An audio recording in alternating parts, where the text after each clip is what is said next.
Perhaps we need some outside universal threat to make us recognize this common bound. I occasionally think how quickly our differences worldwide would vanish if we were facing an alien threat from outside this world.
Good evening and welcome to Spaced Out Radio tonight. My name is Dave Scott. We got a great show for you tonight.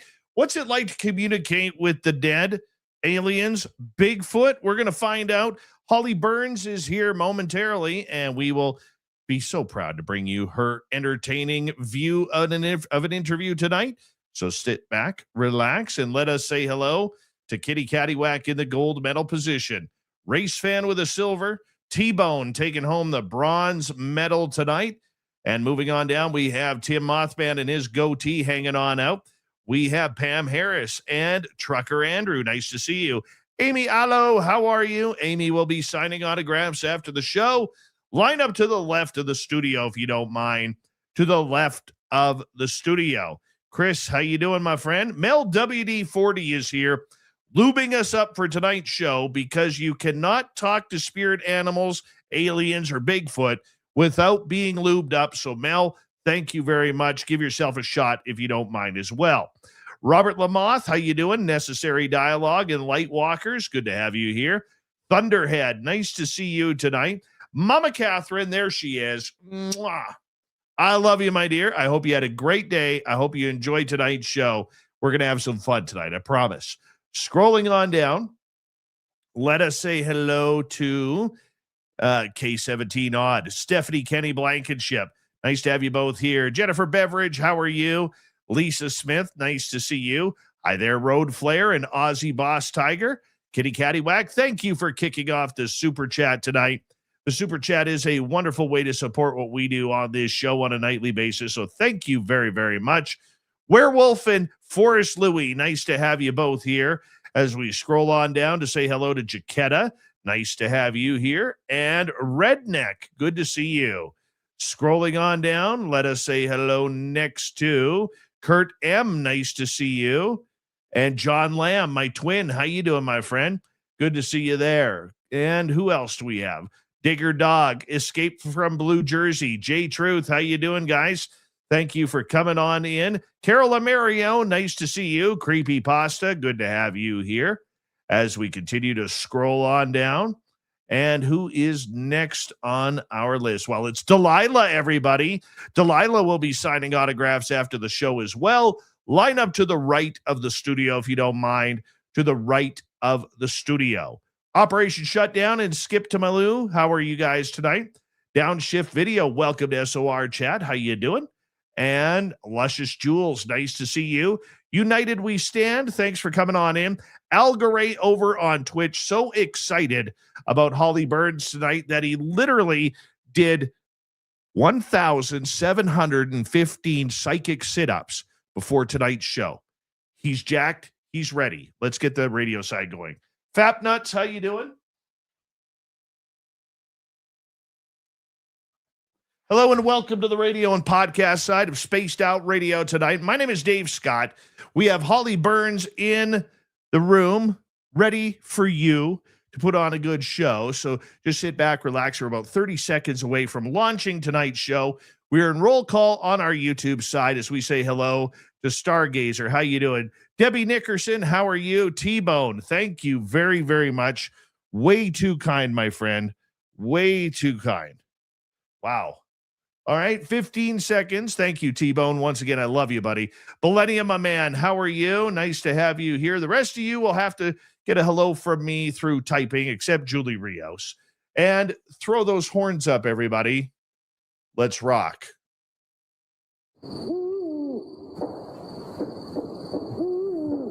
Are you ready to hear your mystic voice of the night? It's time to wake up. He's here. Shush. Be quiet. He's ready for you to listen. Let's point our ears towards the little cabin in the woods, where together, my friends, we own the night.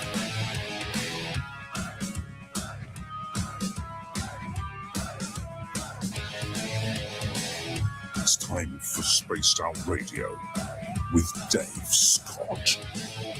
From the mountains of central British Columbia to you listening around the world, this, my friends, is Spaced Out Radio. I am your host, Dave Scott, sitting in the captain's chair of SOR headquarters. We welcome you to tonight's show on our terrestrial affiliates around North America, digitally on every major podcast network. Our website, spacedoutradio.com, we have a plethora of features for you. Rock out to Bumblefoot, read the news wire, check out our swag as well. Follow us on X at Spaced Out Radio, Instagram at Spaced Out Radio Show, and on Patreon in the Space Travelers Club. Tonight's show is brought to you by Caribou Con. Get your tickets for September 18th through 20th for Caribou Con in British Columbia. CaribouCon.com is the website. We have an amazing show coming up for you tonight. Holly Burns is here. She is a psychic medium, and I'm telling you, this lady is connected. Aliens, ghosts, Bigfoot. She connects with them all. We're going to find out about that momentarily. Then in hour number 3, Swamp Dweller will be here for another creepy story. We'll follow that up by UFO Max. Grant Baker will be here for the UFO report. So let's get right to it. Holly Burns is a psychic medium. She's an open channel and intuitive life coach who has spent more than 2 decades helping people awaken to their spiritual potential and live in alignment with their highest vibrational self. Yes, she has her Zen and her Chi going on all at once. Through her deep connection with what she calls the elders, an all-knowing soul collective, along with Jesus and the souls of the all-knowing realm, Holly shares guidance that blends spiritual wisdom along with intuitive insight and energetic awareness. Her work focuses on helping individuals understand their soul purpose, raising their consciousness, and navigating life through a higher spiritual plane. So tonight, we're going to find out what it's like to have all sorts of communication. If you want to check out her website, it is hollyburnspsychic.com, hollyburnspsychic.com. Let's bring her on in. Holly Burns, welcome to Spaced Out Radio for the first time. How are you? Hi, thank you for having me. I'm honored and excited to be here. Well, you know what? I'll tell you right now, we have some great guests, and they all come out of Minnesota. They do.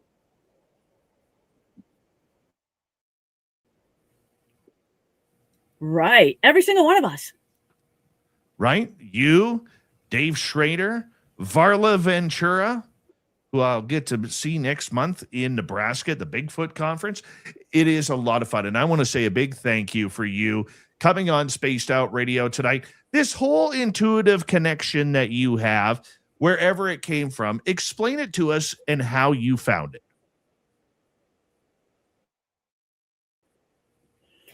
Well, I didn't know anything about any of this stuff. And I was on a trip with my horse and my friend and her horse when somebody whispered, "Hi," outside my right ear, and I felt like this breath of wind. And I wheeled around because I thought I had slammed the door on my friend's face, what I hadn't, but we were in our separate rooms getting ready to go out and eat. And I had just finished talking to her. So, that's the only thing your brain can think of is, oh, I must have just slammed the door on her by accident. So I turned around and my door was shut and there was nobody there. And I opened the door to the hallway and there was nobody there in the hallway. And so I was like, who was that? And so I consulted a psychic myself to find out who that was. And that person told me that was your spirit guide. And I went, spirit what? I didn't even know what that was. So that was in 2005. And after that, my spirit guide started speaking with me 24/7, never goes away, never is quiet. And then there was in the background, there was like this group of souls that was always there as well, like commenting on my life. And you're in the car and someone says something on the radio and like 3 of those words will jump out to me.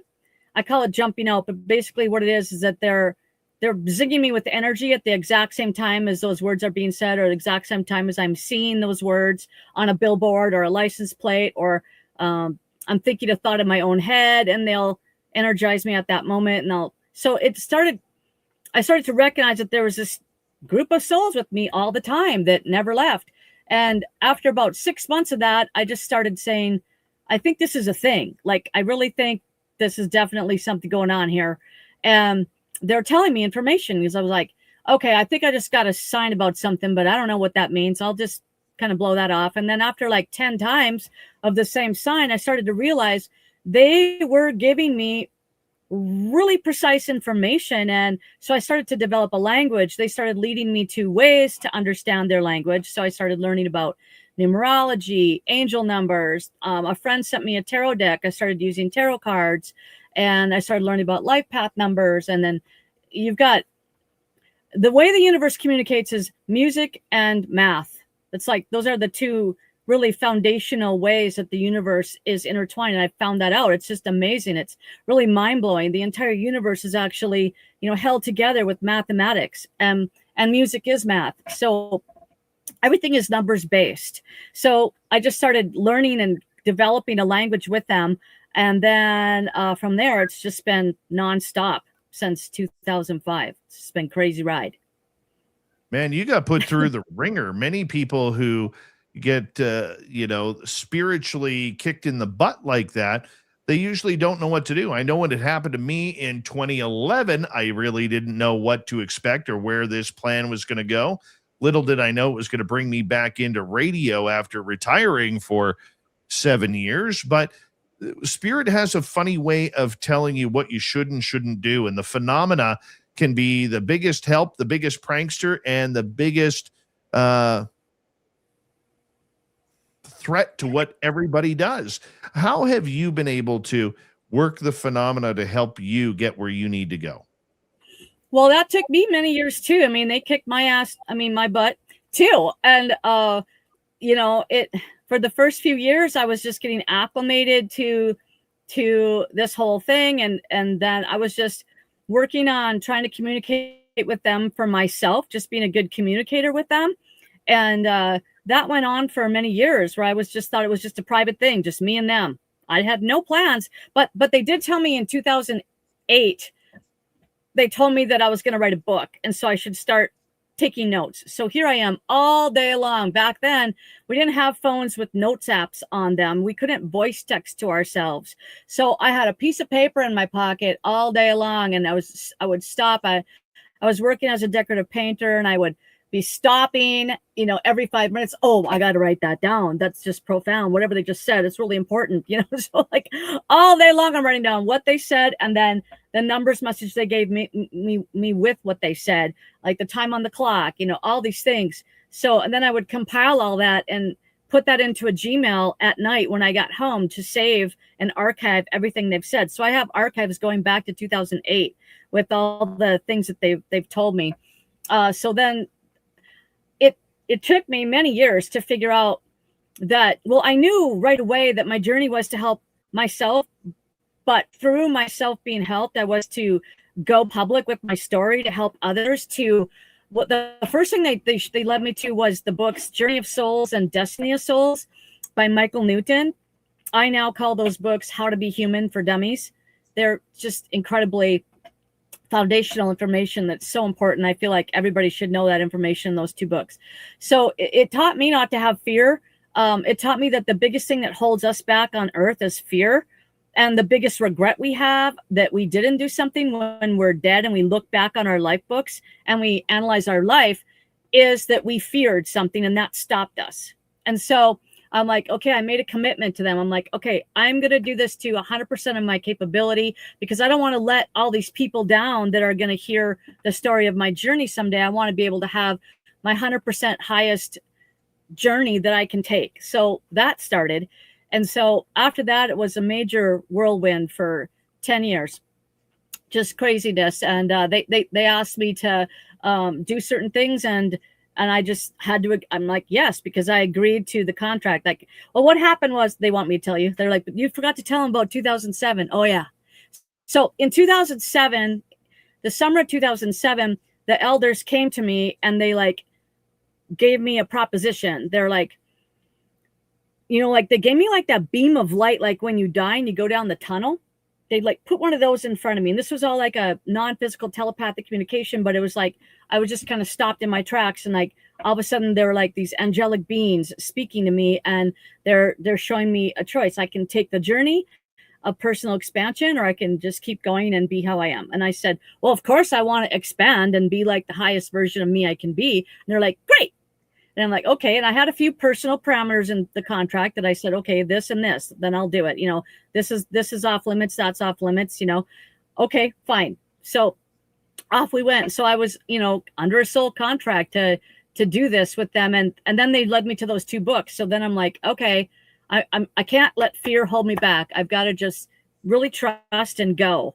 And so I lived my life like that for many years, and they took me on quite the roller coaster because of that, because I had to stick to my agreement to not falter from giving it 100%. And so, yeah, so I first thought for many years that I was just going to write books. I was going to go through my journey, and then at the end, I was going to write books about, because over time they told me it was going to be 3 books, not just 1 book. And I'm like, okay, so I'm going to write these books and I'm going to be a public speaker. This is going to be great. And then they didn't change the game plan, but they let me know that was not the proper assessment. I want to stop you right there. I want to stop you right there because, you know, you mentioned something there that really caught my attention, and that is how they changed the game plan. The one thing that I have learned about the phenomena in the most frustrating way, you know, in my spiritual growth, was the fact that the phenomena will direct you and change your tactics, change your path so frequently rather, that really it at times feels like you're running around in circles. How did you combat that so that way you could focus on what you need to do? Okay, first of all, when I said they changed the game plan, they knew the game plan from the beginning. I misunderstood the plan. I thought the plan was I was going to do all this and write 3 books and call it a day. They knew I wasn't. They knew I was doing something completely different. They knew I was going to do the work that I'm now doing, but I didn't know that. So they didn't change it, but they did dictate before that. They like changed my life game plan because I did. But once again, they're not changing it. They knew what they were going to do the whole time. But they caused me to change my life path. Yes, because I had to make a lot of decisions between what I was going to be doing with my time and energy, where I'm focusing things on my business that I had at the time, or if I'm going to move into following the path so I can write a good book and make sure that I do everything they want me to do. So yes, that was very difficult. It cost me a lot. That's how I dealt with it. It cost me a lot, but I grew a lot. I mean, I'm a completely different person than I am now, but it caused me to have to restart my entire life over from ground zero, everything in my life from ground zero. And yeah, how many friends did you lose? Yeah, I switched a lot of friends. I switched out a lot of friends. I would say I like turned over almost all of my friends, and I just have a core group, but that's okay because I'm not one of those people that needs like 20 friends. I don't do the whole let's go to the bar with 20 people and go party all night and weekend and stuff. I mean, I was when I was younger in my 20s, but I wasn't like that at that point anyway. I'm more of a horse person, nature person. I'm out with my horse. I'm doing something with a friend on the trail. I'm not that kind of person. So it was all right. But I did, I had one person say, your energy is too intense for me. So she's like, stop being my friend. Your energy is too intense. Like, okay. And so, yeah. So, as you get to be more awakened, I have a lot of clients that come to me with that same question. And I just tell them, well, sometimes we work really hard to stay friends with somebody that's not really on the same level as we are anymore. We've grown to different levels of consciousness. And if you're not getting anything back from that friendship, who cares? Let it go. Bring in, I always tell them, like, there's a glass of water with a spoon in it. And when you take out that one spoonful of water, the universe is going to fill it right back in with somebody that's more of a match for you on your vibration. So actually most of my close friends, except for I've got like 3 or 4 from before all this that are still really close friends. Otherwise, like all of my new friends I've made since 2016 on the journey. They're people that have gone on the journey and kind of melded in with me. So I've just replaced them with people that are more on the same wavelength, pretty much. You must feel lucky. What about being lucky? I said, you must feel lucky. Oh, I feel so blessed. I mean, super blessed. I have all these wonderful people that have come in at the same time as I was making a transition. And I'm like, my life doesn't match my old life anymore. Like my entire old life kind of just went away.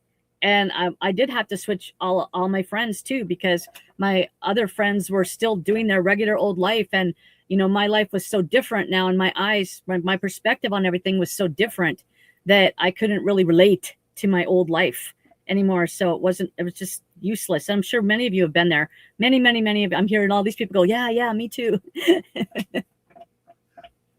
When did the communication with spirit really start to pick up, where all of a sudden you realize that this may not just be any sort of ghostly or spiritual communication, where it went into areas of aliens and other creatures that are out there? Well, I started having out-of-body experiences with aliens in 2007. That crazy summer when everything just went psychotic is when I started working with aliens as well. But as far as bringing them into my readings goes and working with all the souls in the universe, which I call the all-knowing realm, that started happening in 2016 because I didn't know I could do it until then. If I would have tried it before then, I probably would have worked fine. But I was just on like my own, I call it like my own private channel with this spirit group, the elders, and my spirit guide and me. And I didn't even consider that I would be able to speak with anyone else until I had clients start asking me to, assuming that I could. And I was like, oh, well, let me see what I can do about that. And so I started tuning into their dead loved ones. And I'm like, how am I going to do this? I was like totally under the gun. I was doing a private party. I had just started working as a professional psychic. This was, 10 years ago. And everybody at the whole party wanted me just to talk to their dead loved ones. Like, that's all they wanted me to do. And I was like, what? I don't even do that. Like, I don't even know. And so I was like, well, if I want to have a successful party here, I guess I better figure something out. And so I just grabbed up my tarot cards and I'm shuffling. I'm like, let's just see who wants to talk, who wants to say something, And then I found out it worked just as easily as it is when I talked to the elders. And the elders reminded me, well, we're dead too.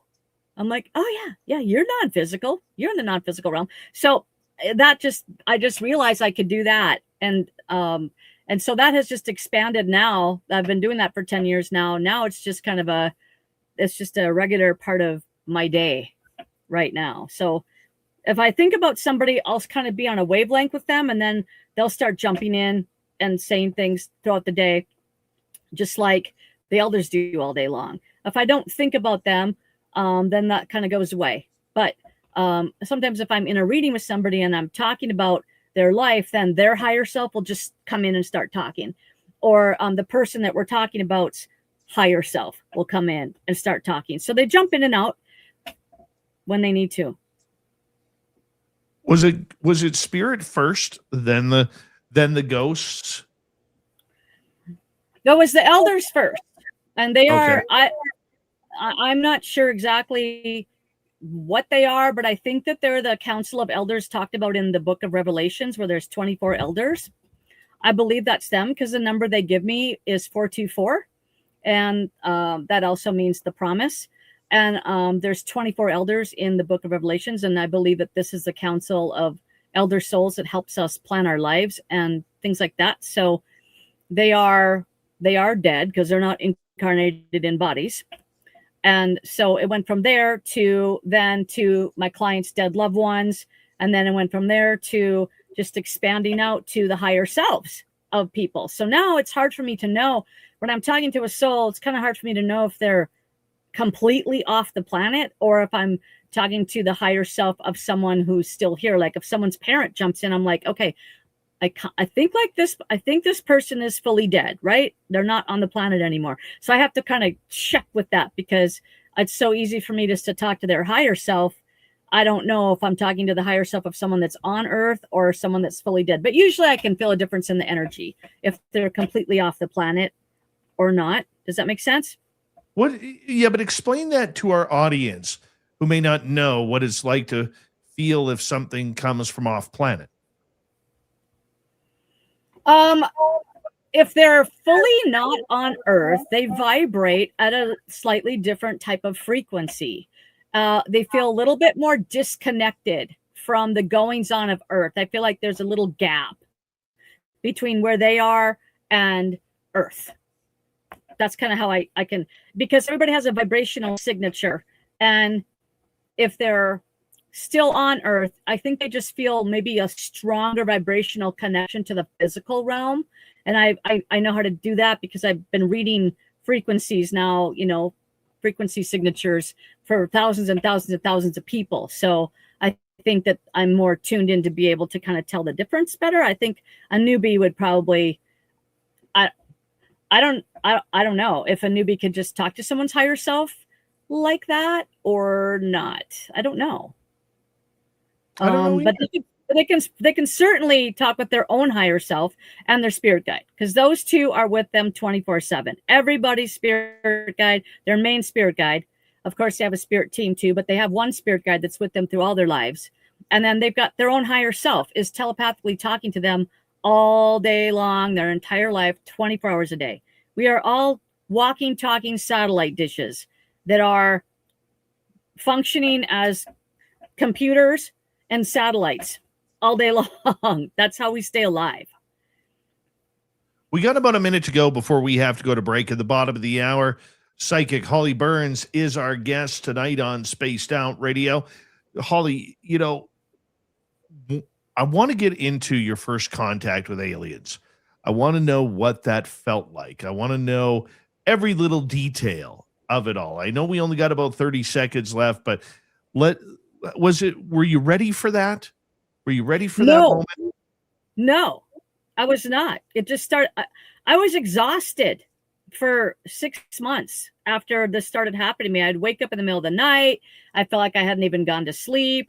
And so, yeah, I started working. I'll tell you on the other side of the break, just cut me off when you need to. But yeah, I started working with this one species of alien over and over again. And they were giving me consciousness lessons at night in the astral. And it was phenomenal. It's the coolest thing that ever happened to me. Hold that thought. We're going to go to break here at the bottom of the hour. Holly Burns is here. Her website, hollyburnspsychic.com.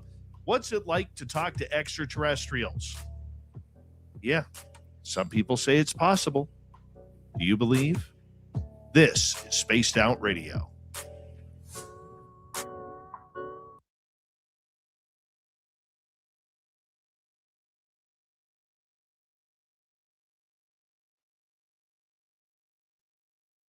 All right, we are clear.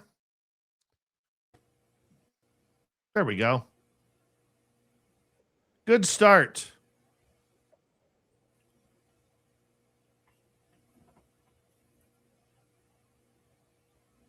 Holly, are you having fun? Yeah, I like where we're going with this. I think this is going to be really fruitful, because I love to talk about psychic stuff, because so many people haven't been taught in the way I have. The elders really led me to the physics of the universe and a lot of scientific information when I first started this. So I have a really good understanding of how it all works and how we work as humans, how we function psychically. So this is a great avenue to go down. Rock and roll. We're going to do it. I'm excited to tell you about the alien stuff too. I think it's going to be, I think people will like hearing it. And I've never really talked about it anywhere. So this is a premiere. Good. Good. I'm excited.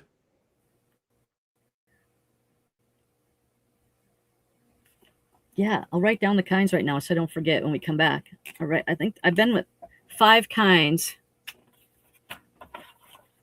I'll write them down right now.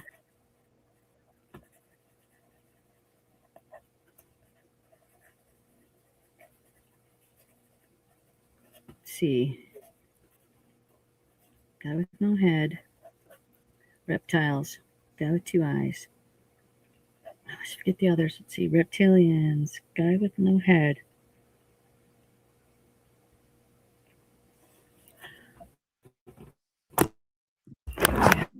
Got it written down. Let me see. Yeah, I've got it written down here. Let's see.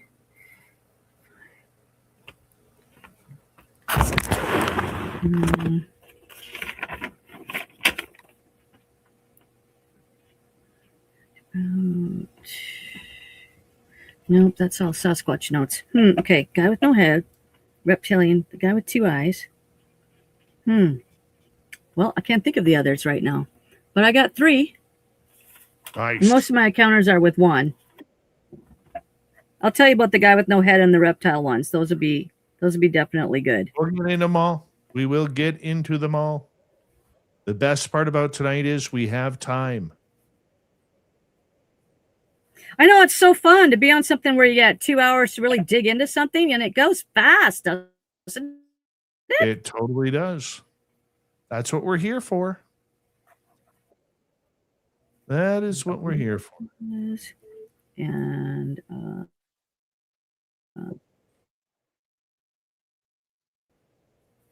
oh yeah, and the professor. Yep.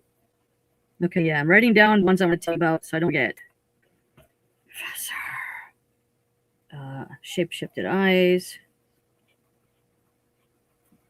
Yeah. Okay.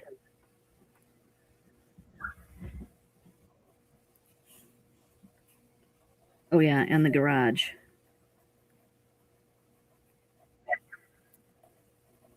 Okay, 1, 2, 3, 4, 5 stories with the same species, I can tell you. Beautiful.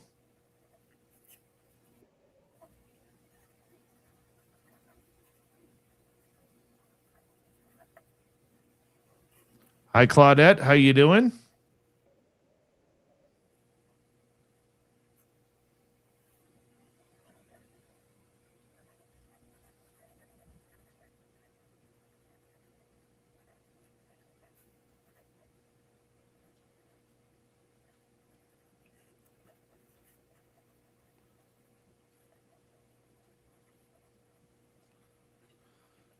Okay. Stargazer, very, very disappointed in you eating breakfast foods for dinner. Very disappointed. You know, breakfast foods are for breakfast. It's not breakfast time. Jennifer, how are you? Or pardon me, Yennefer. You prefer a soft J. Yennefer. All right, we got about 35 seconds. 45 seconds. Thank you tonight to Kitty Caddywhack and T-Bone for our lone super chats of the night. It's a wonderful way to support what we do on this show on a nightly basis. Don't forget you can shop at our Spaced Out Radio store. Why? We do not have ugly swag, people. No ugly swag. So make sure you check it on out. Head on over to cariboucon.com. Get your VIP tickets for our great event coming up September 18th through 20th. All the speakers are at cariboucon.com. All right, everybody, we're coming back in 5 seconds. Here we go.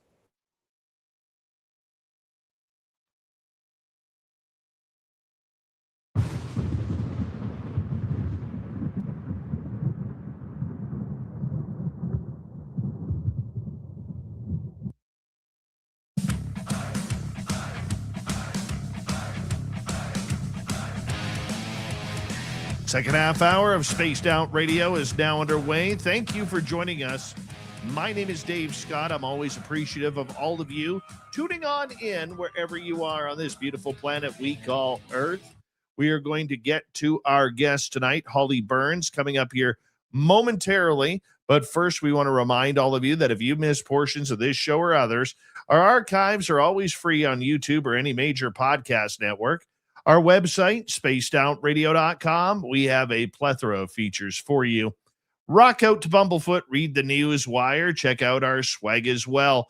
Follow us on X at Spaced Out Radio, Instagram at Spaced Out Radio Show, and on Patreon in the Space Travelers Club. Here we go. Psychic Holly Burns, her website, hollyburnspsychic.com, if you want to check it on out. What is it like to talk with extraterrestrials? This is what we're going to get into. These are the stories that you want to know. It's not about what's going on in the world. It's not about your favorite sports team. It's communication with aliens. Holly, welcome back. Nice to be back.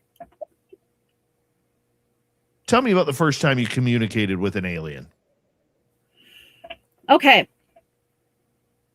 I'm not sure which one was the first one, but I can tell you what happened was in 2007, I started repeatedly working with the same species of alien, and they started giving me consciousness lessons as I was sleeping, which would cause me to wake up and feel like I haven't even been to bed. And what they would do, I figured it out after a while. It's kind of a funny story, so I'll tell you it. So they were a form. Now, this is so crazy because I'm trying to think. I think I must have had, I don't remember which happened first, but I have a friend that told me about a certain species of reptilian alien that looks like an Aryan male human that's really buff, light skin, crew cut, blue eyes, but they're really a reptilian race, but they'll appear to us like that. And I started having experiences in the astral with that exact same race. I call them the professor. The men always looked like the professor from Gilligan's Island. Buff, just a simple shirt on, crew cut hair. And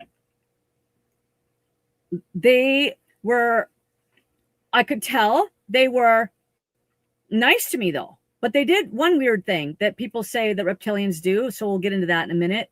But overall, so what they would do is what started off, I'm trying to think the order, but I'll just kind of rattle off the stories. Okay. So the one thing they started doing repeatedly was one time, okay, I'll tell you the specific one. So I'm looking at my truck. It's down the street from me. I'm looking at it. I blink my eyes and my truck's gone. I'm like, where did my truck go? What happened to my truck? And then I'm like asking them for my truck back. And I was really upset that my truck was gone. Obviously, we need to get it. Who stole my truck? And then a woman, this is the second time a woman's been in it. A woman was in with the umbrella story too. So I'll tell that one next. But okay, so there was a woman, and the woman gets on the phone, quotation marks, the phone, because my human mind is like, she must be talking on a phone. She can't talk telepathically with that guy. So she must be on a phone, right? So my mind made it into that she was on the phone. She called and she's talking to, and I knew she was talking to the professor on the phone. And she's like, no, I'm going to explain, like, oh, she really wants her truck back. And then he's like, gives her some instructions, and she hangs up the phone and she tells me to go down like 3 levels. And it's like a parking garage spiral staircase. Like, we know when you get out of the parking garages and you spiral down till the bottom level. So I'm going down a flight of stairs and another flight of stairs and another flight of stairs. And it's like a parking ramp. And there's my truck. So what happened was I flunked that lesson. I figured out later they were trying to teach me that in the astral dimension, you can create anything you want. I could just put my truck right back if I wanted to, but I didn't I didn't get it. I didn't get the lesson. So he had to like, oh, fine, I'll just give her the answer. And when you go down a level of stairs in a dream or out of body, now, just so you know, all the symbols are the same in your dream as they are in out of body experiences. The astral dimensions symbols are all the same. So when you go down a flight of stairs, you're going to a lower level of consciousness. So I went down 3 levels because I flunked the higher level and I got my truck back. Okay, so that was the end of that one, which I thought was pretty funny. Then another time, I was in a big ship, big, huge ship, like a ship, not a alien ship. It felt like just like a ship to me. And then big hallways, and doors in the hallways. And inside the doors in the hallway I was in was umbrellas. The room was full of like patio umbrellas that go on top of your picnic table that you just stick into the hole on the top of your picnic table. And they were all red and white. But I was trying to find a match. I was trying to find trying to find 2 umbrellas that were exactly the same because they were my friends' umbrellas. They were my friends' umbrellas and I had to give them back. Where is the other umbrella? Where is the match? I can only find one. Where's the other one? You guys, give me back my umbrella. And I was just furious with them. And once again, a lady shows up and then I think they opened the door across the hallway and they showed me, and I see the other umbrella and they said, either that or they put it back in the room I was in. But, and they just said to me, the umbrella was there all the time. And I was like, whoa, okay. And like when you're working with these people in the hallway, when I was talking to the people that were there in the hallway, they were completely emotionless. The thing that's so different, and I realized this afterwards, they're so different vibrationally from human because they don't have human emotions. So it was really cool to interact with them because they're so different. They're just so different from us. The woman had a little bit of empathy, but the guys were just like zero empathy at all. So then another one was I was up on a balcony and I was with a professor type guy. And all of a sudden off the veranda of the balcony was down below was a baby horse stuck in a mud puddle. And the mother horse was next to the baby horse on land trying to call the baby out of the mud puddle. And the baby was stuck. And my assignment was to get the baby out of the mud puddle from up on the veranda. That was my task. And they made it a horse because I'm a horse lover. I have horses, and they knew that would totally pig me emotionally enough to go past my line in the sand with my consciousness and think, you can do it, right? I don't remember if I did it or not, though. I was just thinking, I can't do that. This is too hard. And I was just like, like, get out. I don't even know. I didn't do too well that lesson either. Working with these unemotional things. And then one time, I walked up to a garage and one of the professors, he was standing here holding his finger out, crooked on his other arm, his hand of his other arm with his arm bent. And he was putting his finger up and down and up and down. And every time he did that, the garage door went up or down. So he was putting the garage door up or down with his finger. And I came along and then he put me in the garage and he shut the garage door and he left. And I'm like, what are you doing? I'm trapped in. How am I going to get out of here? I can't get out of this garage. There's no way out. It's all locked. There's no way to get out. And that lesson once again was, you can put your own door in wherever you want. It's the astral. The astral dimension is just energy. Put a door in the wall, Holly, and walk through it. I flunked that one too, but they told me that later. They're like, you can put your own door in. Okay, thanks. So here's the coolest one I had with those guys. I was floating out of my body, and all of a sudden I saw this big building that looked like, I call it the planetarium. It's like a big domed building, and it was like a planetarium. And I go inside, and then I'm waiting. And there was a waiting room of students, and our students were waiting to be admitted to class. And I'm thinking in the waiting room, I'm talking to all these people that were so excited to go to like a whole semester of class. And I'm like, I can't do that. I got to work. I got to take care of my kids and my family. I can't go to school for a semester. What are you guys talking about? Like, what is going on here? And then the professor, he comes out and he calls my name, and I go over to him. And then this is one of the weirdest things that's ever happened to me in my whole life. He starts shooting a beam of energy right at my throat chakra.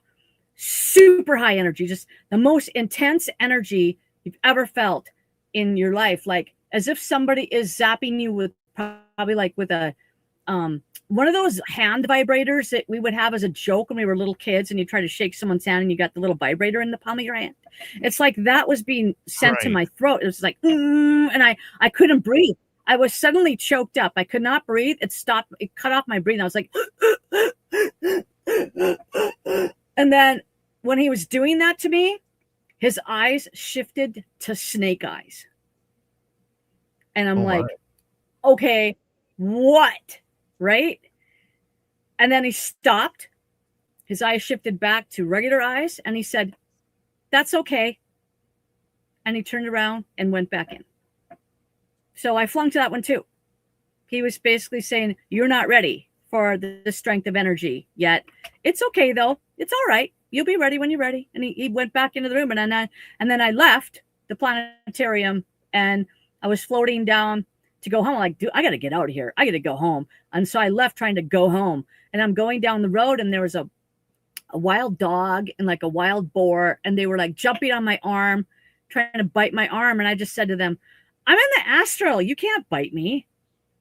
You can't hurt me. So at least I knew that much by then. I was starting to get the rules figured out. But yeah, I flunked. I wasn't admitted to college. So I've heard that since then I've heard about the reptilian races like to feed off fear. They feed off human fear energy. And you know, they love that. They like to scare you so they can feed off the energy. But I've never really rendered what happened to me with that, because to me, it seemed like he was testing me to see if I was ready for something. He didn't come out there just to scare me and feed off me. He came out to see if I could handle that much energy, because all of their lessons were about energy and working with energy. So I still don't really understand that one. So, I mean, how other people say that because I know in my heart, and I could do a reading with them. I never remember. I got too many other things to do. So I haven't sat down with him. I could definitely sit down with him and ask him these things. But we did have a chance to ask him some things in the physical, because after all this stuff started happening to me, I was at a session with my psychic mentor, and I was telling him about what had been going on with me. And then he pulled that professor into the reading, and we did get to ask him questions. Oh, actually, that's where I found out that the umbrella, we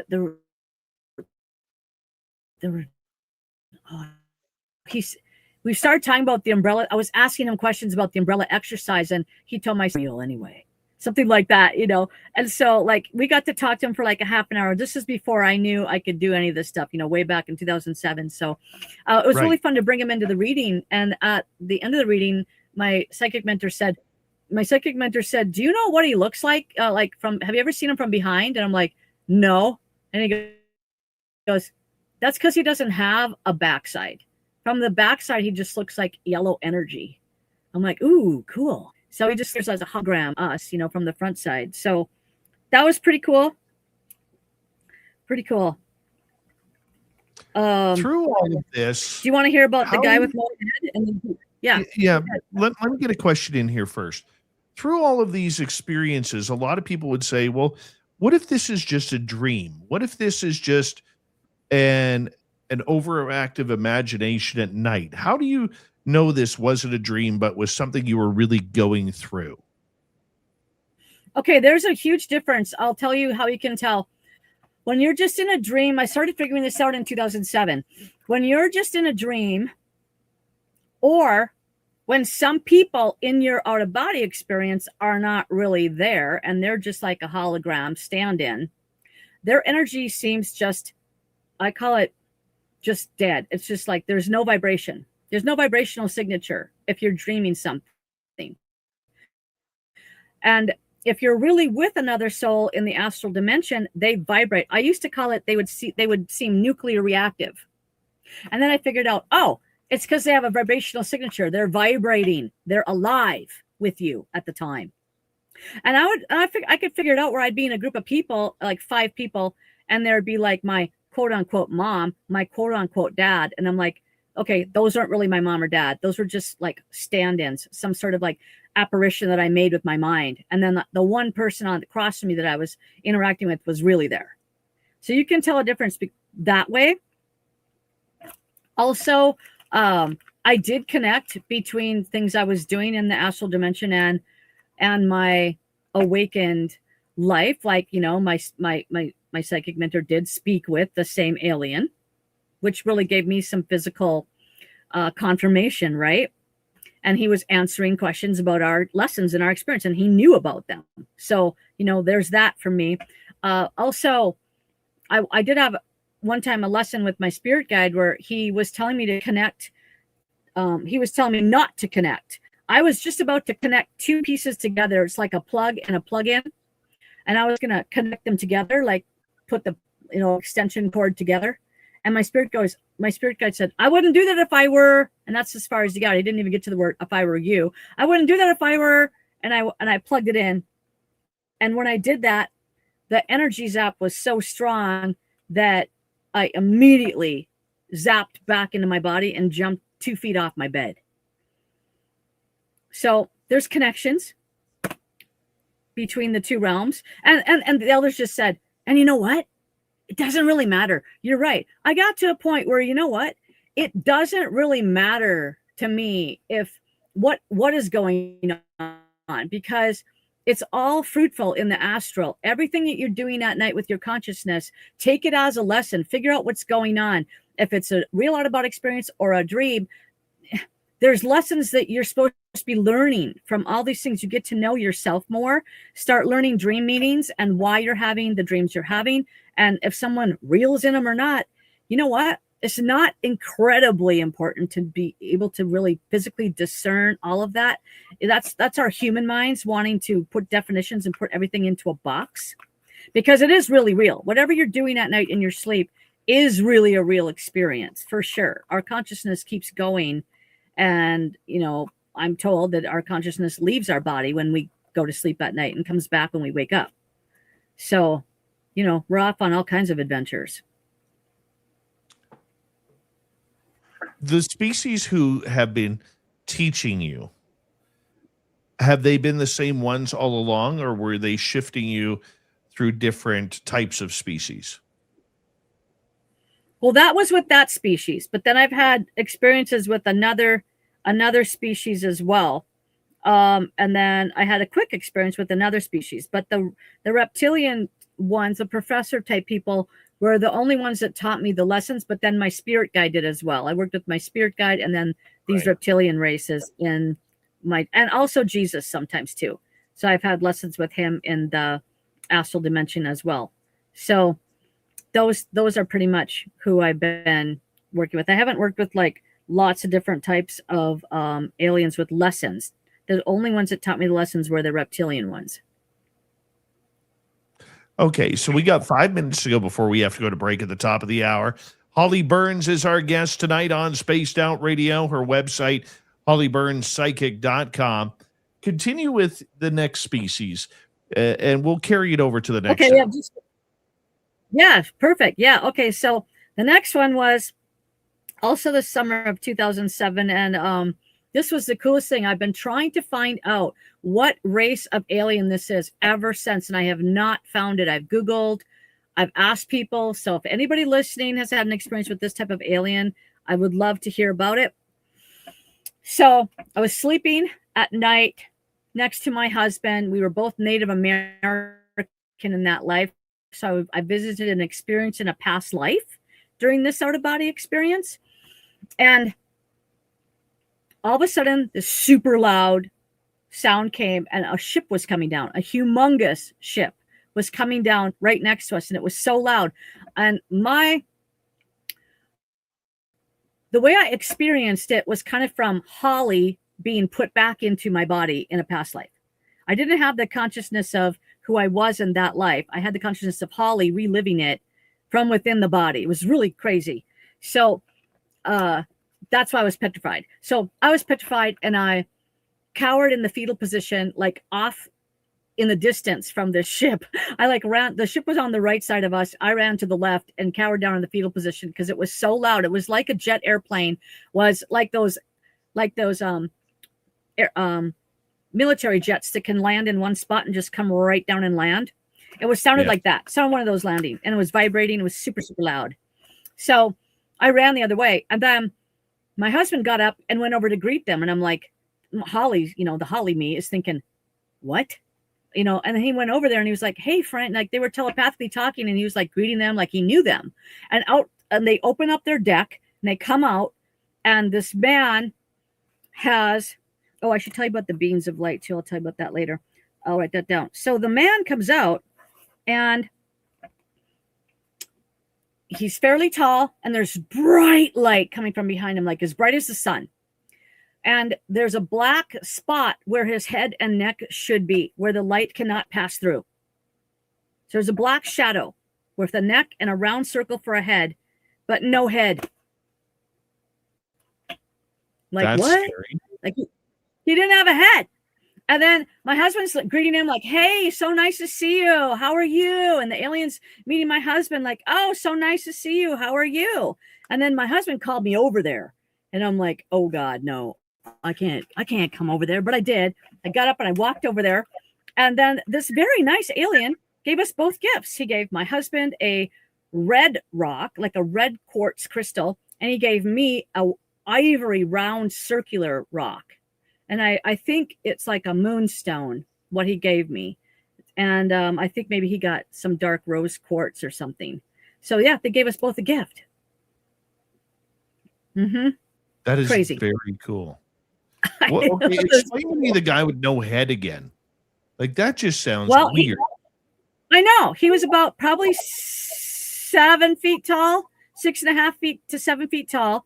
And I think he had a big robe on that went to the ground, but the light from behind him was so bright that I couldn't see details of the color of him, because if I stared right at him directly, I would have been blinded by the light. So I kind of had to look at him indirectly.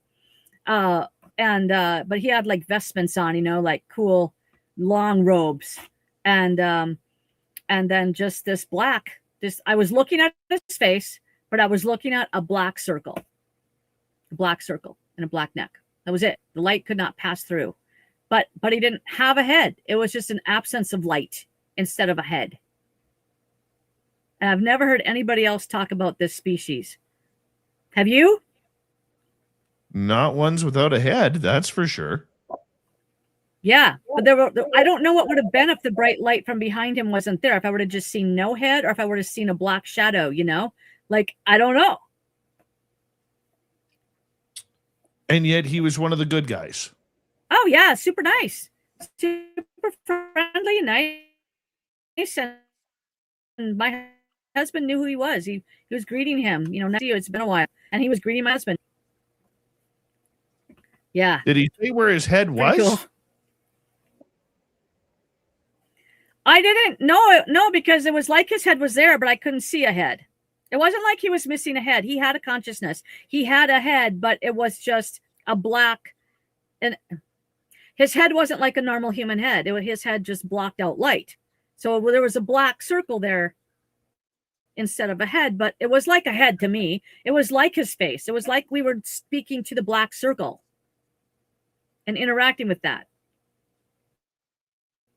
Well, on that note, I'm going to get you to hold on right there, because we are going to go to break at the top of the hour. We have our good friend Holly Burns here on Spaced Out Radio. We are talking about ET contact.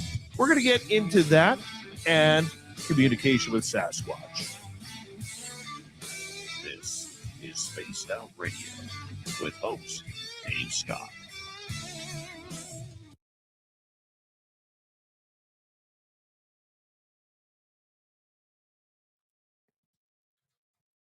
All right, Holly, what we're going to do here is I'm going to put you in the green room for about 5 minutes here. Take a quick break, and we'll be right back, okay? All right, there we go. And I'm going to put my schedule up. Don't worry about the May thing. The Vegas thing is going to be postponed, and we'll be right back.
And let us bring that off. Go here. Bring Holly back in. Bring her microphone up. We got about 1 minute to go. Let's see. Who did we miss here? Just quickly scrolling down. Holly Hall. Not you, Holly Burns, but Holly Hall in our chat room. I did get your message, and I do want to chat with you about it. I'm free on Wednesday. Chat. Scoos, how you doing? And who else is here? Mike Arrington. Nice to see you.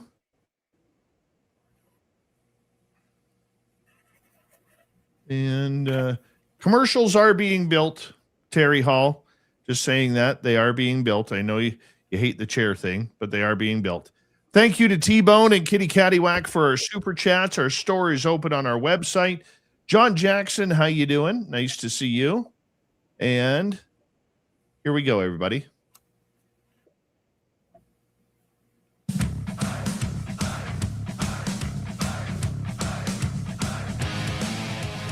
We are into hour number 2 of Spaced Out Radio tonight. Good to have you with us. My name is Dave Scott. Always appreciate you tuning us on in wherever you are on this beautiful planet we call Earth. Hello to everyone listening in on our terrestrial affiliates around North America, digitally on every major podcast network.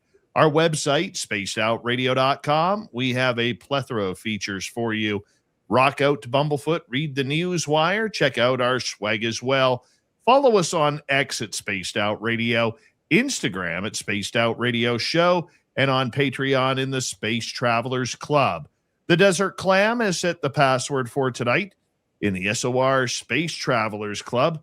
Lady Tificate is your password. Use it wisely, Space Travelers, as the Clam sets the password each and every night right here on Spaced Out Radio. Let's bring in our guest. She is a psychic. She is a communicator with beings from all over this world, some earthly, some not. Holly Burns is here. HollyBurnsPsychic.com is her website. Holly, thank you so much for being with us.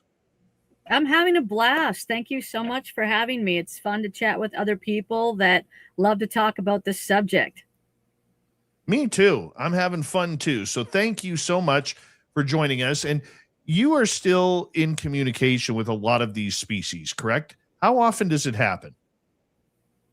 24 hours a day. Really? Yeah.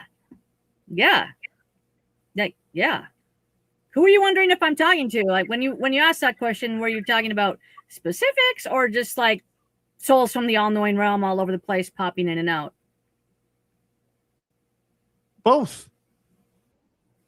Well, like I said, if I think about something, they all start talking. Like, the Sasquatch clans I work with, they'll start. The father of the clan is the one that speaks to me. In both of the clans that I worked with more closely and do work with more closely now. As soon as I know a clan is around me and I'm like, oh, you're here. Okay, awesome. Like the father will start just kind of a flow, just a flow of consciousness, the same as I do with the elders. And the elders they're 24/7. I mean, they never, ever, ever, ever go away. I have other friends that act like this too. I have other friends that'll just be like, yeah, I just downloaded blah, blah, blah. Like we just download pieces of information all day long. And some people just don't really identify where they come from. Some people just get the thought and then they just say the answer and they don't really identify who's saying the thought. But since I have to do it for my job, I think I've gotten a lot better at specifically identifying, maybe better most of the time, who's speaking to me, because I have to. And also, they also said, you're also good at sending it out to us. Yeah, I'm good at sending out my energy and connecting in with who I want to speak with too, because I have to do that all day long. So kind of goes on. How did you find you could communicate with Sasquatch? Well, they found me. So you want to hear the quick story on that? I want the long story. Okay. So it was 2016, so 10 years ago now.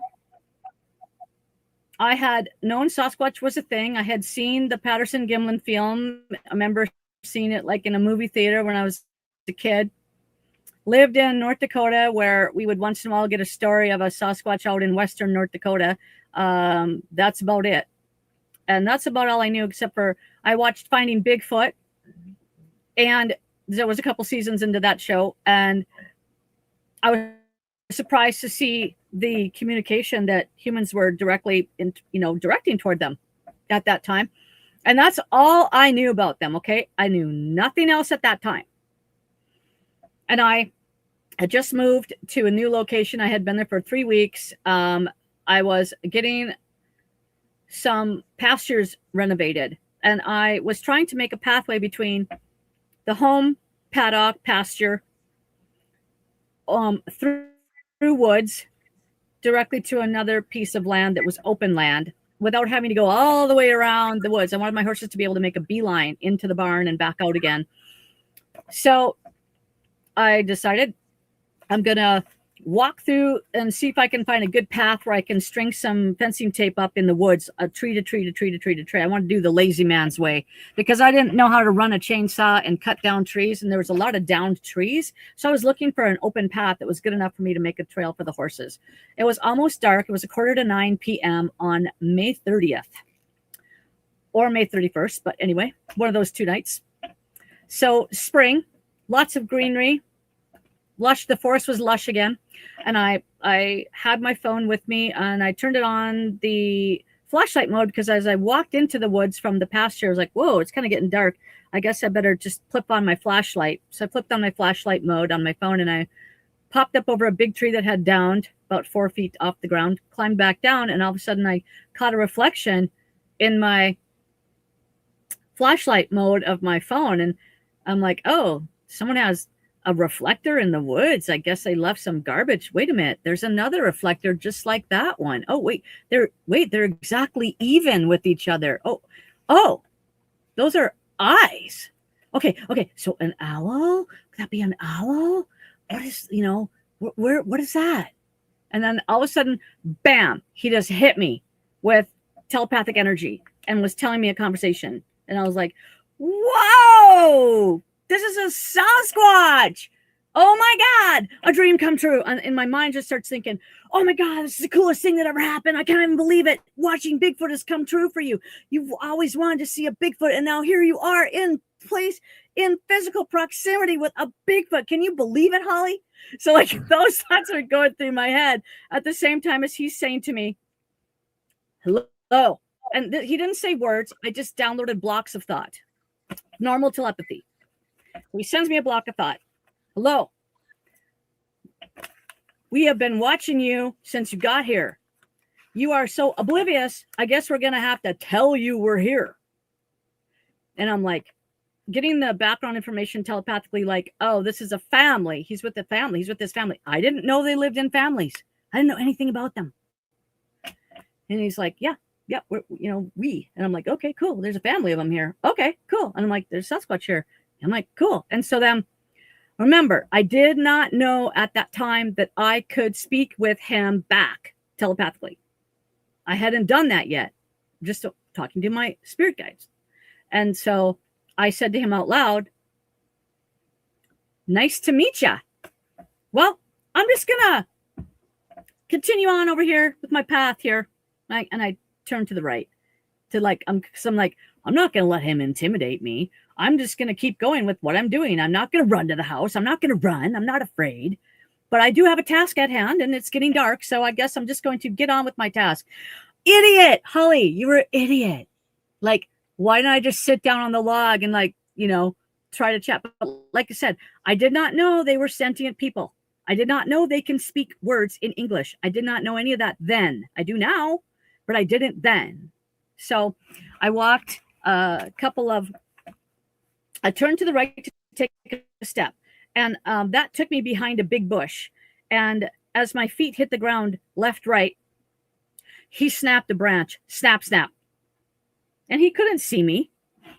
So I was like, whoa, he's pretty advanced. And when he was talking to me, I thought, ooh, this guy's consciousness is way beyond mine. He's so superior to me. Wow, I had no idea, but I could tell right away. I was like, this guy is like eons above me in involvement. You know, he's way my superior. Like, this is not an argument at all. Yes, you are definitely the king around here. I bow down to you, dude. And then I walked, like, you know, and then he did the snap to prove that he definitely was the king around here. And I just like, I'm not gonna let him intimidate me. I'm just going to keep walking and do I just got to check to see if I can get through the woods here. I had like 15 more feet to go. I took like 5 steps, like, oh, yep, I can get through. Yep, right. Okay. I wasn't really concentrating on that, you know. And I turned around and I came back. And when I stepped out from behind that bush, again, to the spot I was standing at before, I dared to look to my right. Nothing there. Not a sound did he make when he left. And when he exited the woods, he would have gone over many broken branches and fallen leaves, and not one sound did he make. He was just poof. He wasn't there. So anyway, so for the rest of that summer until they left in the fall, and they weren't around in the winter, I lived with the Sasquatch clan 24/7. Like, whenever I did anything outside, they were there, and it was a whole family. There's many of them. I would see like 4 of them at a time watching me in the woods at night. We had great interactions. It was wonderful. And I learned all about them because I found the first thing I wanted to do was report it to Sasquatch Association of some sort, like they do on Finding Bigfoot, right? I better tell somebody an official announcement. So I found a research organization, a research association that was local right there to Minnesota and Wisconsin. And the owner lived like 0.3 miles away from me, one of the founders. And so him and his wife became my great friends. And he came over and went through the whole property, and he showed me all the structures that they had done to the property and all the things they were doing in the woods. And, you know, show me this is their textbook things they do. And then he told me that they do this thing where they can freeze you, they can do missing time. And I was just shocked. I'm like, what? But it didn't surprise me because he was so higher consciousness than me. I could totally tell. And so it was beautiful. It was wonderful. It was a great experience. And I learned how to read the woods expertly from them because I knew that patch of woods. I knew the woods around. The property was surrounded with woods on 3 sides. And I was in those woods all the time. So I knew the changes they made day to day. And I documented them and I took pictures. And so they really taught me how to know when Sasquatches are around, because I can tell what they've been doing in the woods. It's one of my favoriteest things to do. I actually have a playlist on my YouTube channel, Nature or Sasquatch, how to tell the difference. And I go around to different locations and I videotape different things. And I show people the difference between nature or that this was done by a Sasquatch. It's like my favoriteest thing to do. But anyway, so like 8 years later now, I want to just circle back to that experience and tell you that what he was really, and I named that Sasquatch King at the time back then, that summer. And that whole summer, my spirit guides were talking to me about the Sasquatch family. So I was still in communication with them, but I was just kind of having a 3-way between them, my spirit guides, the elders, and myself. So I still knew a lot about what was happening everywhere and what they were doing. And my spirit guides would vibrate things to me that I would see in the woods and say, you know, this is new since yesterday. You better go inspect that, you know. But anyway, what I realized what King was really there to do, he was really telling me something on a completely different frequency of consciousness. And see, that's the thing. I wasn't on a high enough level of consciousness then to get the real message. But now I am shifted to a higher level of consciousness, and I can look back on it now and I realize what he was really saying was, hello, it's my job to let you know your soul contract has begun. It's your time to work with us, and you have agreed before you were born to be our steward and help the earth understand we are sentient beings, and you are one of our spokesmen. So off you go now, and we'll be working with you. That's what he was really saying. So it's pretty fun. It always is with Sasquatch an energy thing. I know in our areas where I have 2 areas that I look at here, you know, and I have to wait until the snow melts before I can actually get out there. But they already know before you're even close to them that you're heading their way. Like you can feel it. Like it's a pressure on your head. It's almost like the start of a migraine that happens when you're in communication with them. And then all of a sudden it's like, okay, we feel you coming. When are you going to be here? We're already here. We're waiting for you. It is so strange to me how that happens. You know, it's one of my favorite things about them. They have proven to me countless times that they do not live in time and space like we do. And they are constantly marking things that they knew I was going to be walking at a certain spot and my foot was going to step down at that certain place and be thinking that thought that I was thinking at that time. And they wanted to emphasize that to me. And so they'll put something right there on the ground, right when I'm walking, that'll jump out to me. They'll put a leaf. They'll put a stick. They'll put a little glyph. They do that. They put a feather. Many times they put a feather. They put a mushroom on a log.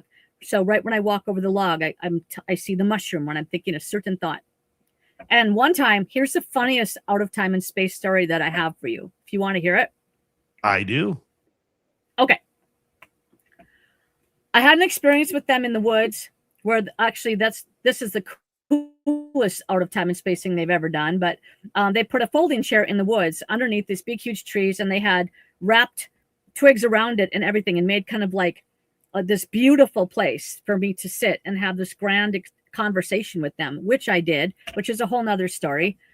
But the day after that happened, I was showing my Sasquatch sister, Crystal, the chair.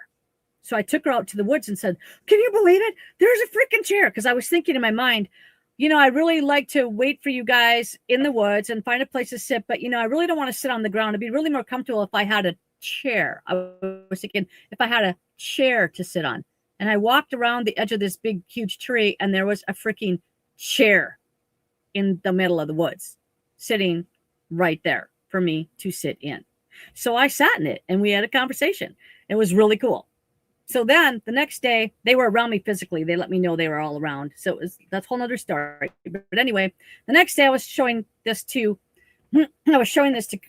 Crystal. And also we were reenacting a experience I had with him 2 weeks prior where me and Tatankawa were interacting. And I actually got a 17-second video of that interaction, which is coming out on my YouTube channel either tonight or tomorrow or the next day, because I'm just in my final editing of the part 2. There's a part 1 and a part 2, and I want both to be on together at the same time. So I have that 17-second video of Tatankawa, and we were reenacting that to see how tall he was and stuff. But at the same time, I was showing her the chair in the woods. When we went to go do the reenactment, we had to figure out where she should stand.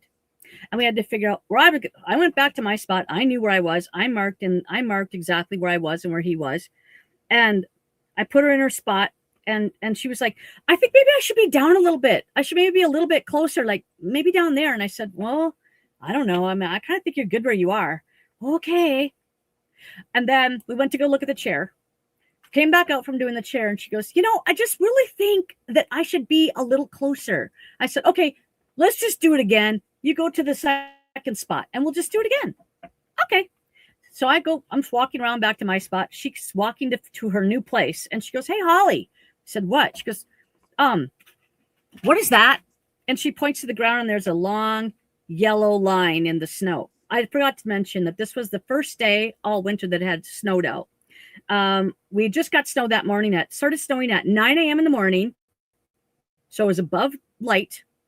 It only snowed about an inch of snow because it was warm out. So the snow it was really wet, compacted, 1 inch thick snow.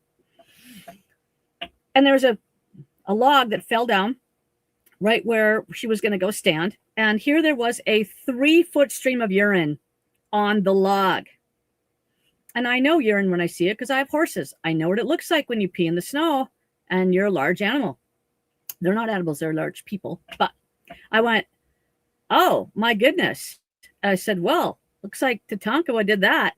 And then I said, all of a sudden I got the download from him, a big joke. He's like, X marks the spot, girls. I was laughing my butt off. I'm like, oh my freaking God. He knew we were going to come here. He knew we were going to do the enactment. He knew that we needed to know where he's standing. So he thought he'd just help us out and let us know, this is exactly where I was, girls. Stand right here. Isn't that hilarious? I'm stunned a little bit by that, to be blunt. But I mean, it sounds It's amazing. hilarious. It It was really does. hilarious. It was Now, when coolest you thing. are communicating with them, are they showing you themselves?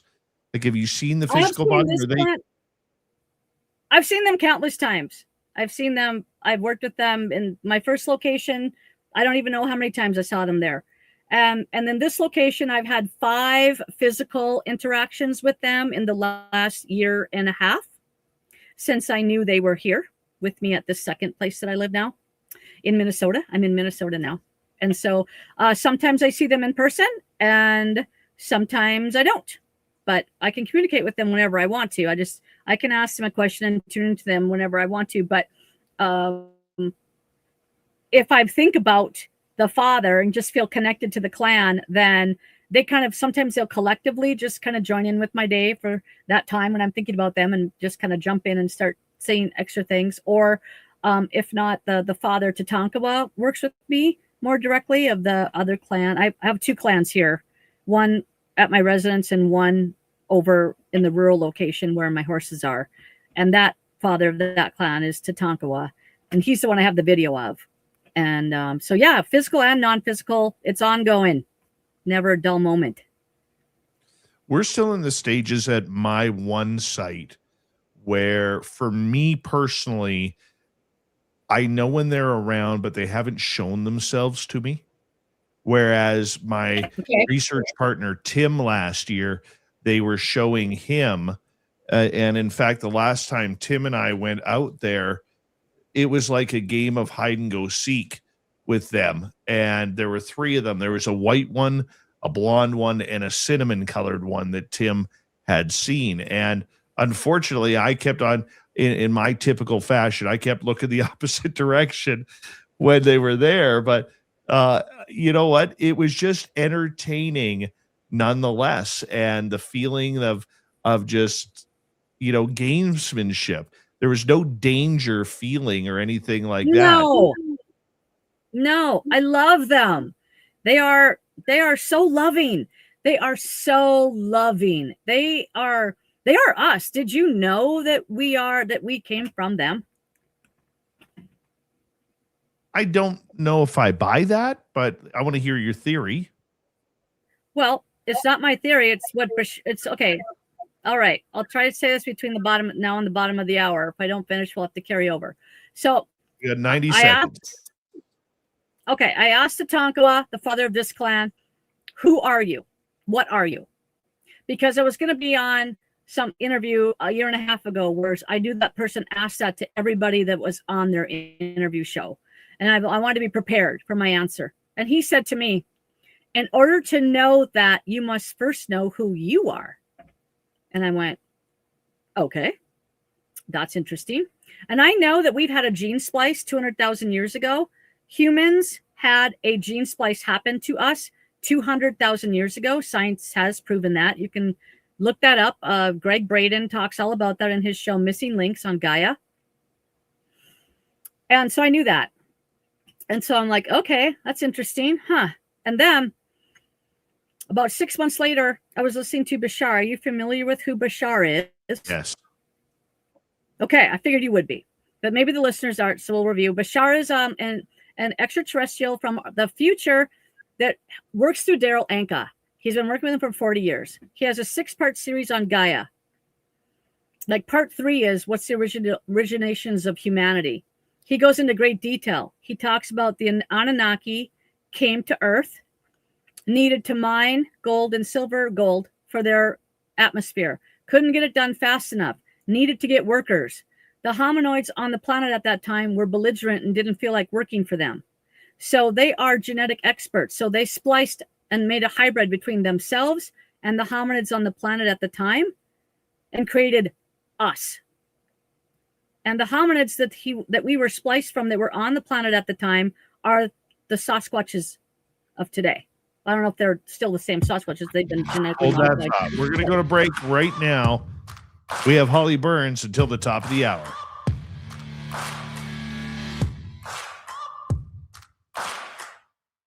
You're listening to Spaced Out Radio with your host, Dave Scott.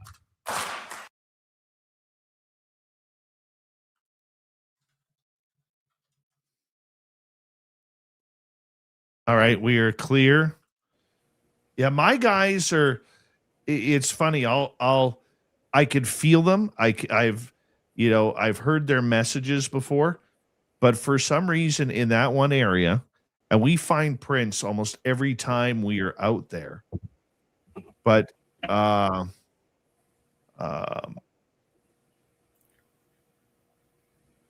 know that in my area, I haven't had the sighting yet. I know it's coming.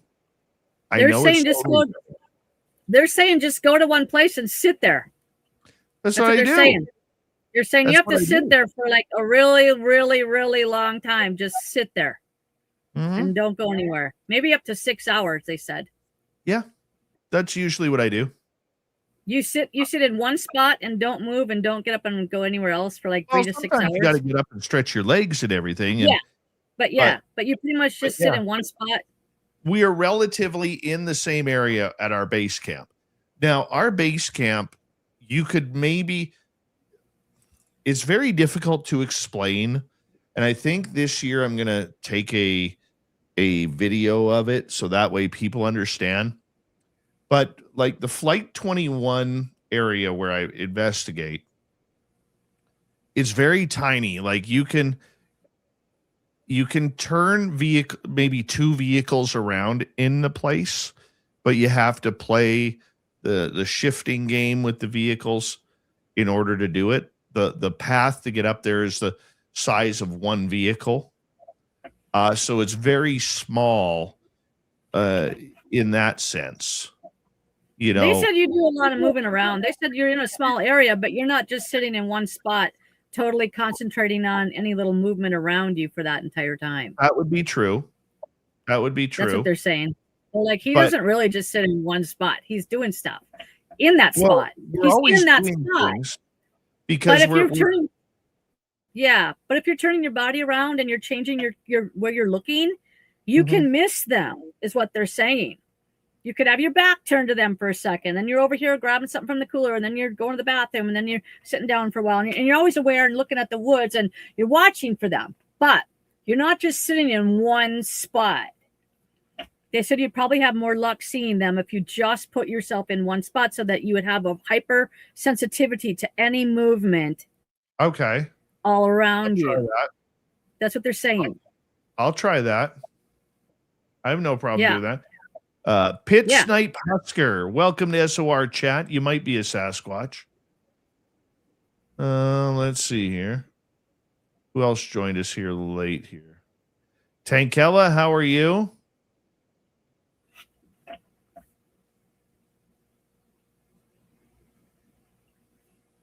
Yeah, I would go. I'm definitely feeling them guarding all around you. I'm expanding my team this year.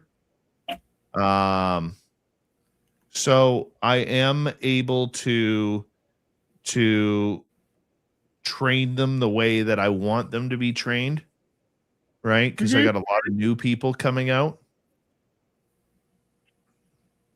But I'll tell you, when we had those tree knocks, though, I'll tell you, I never jumped up so fast in my life because they were only maybe 40 yards, and they were.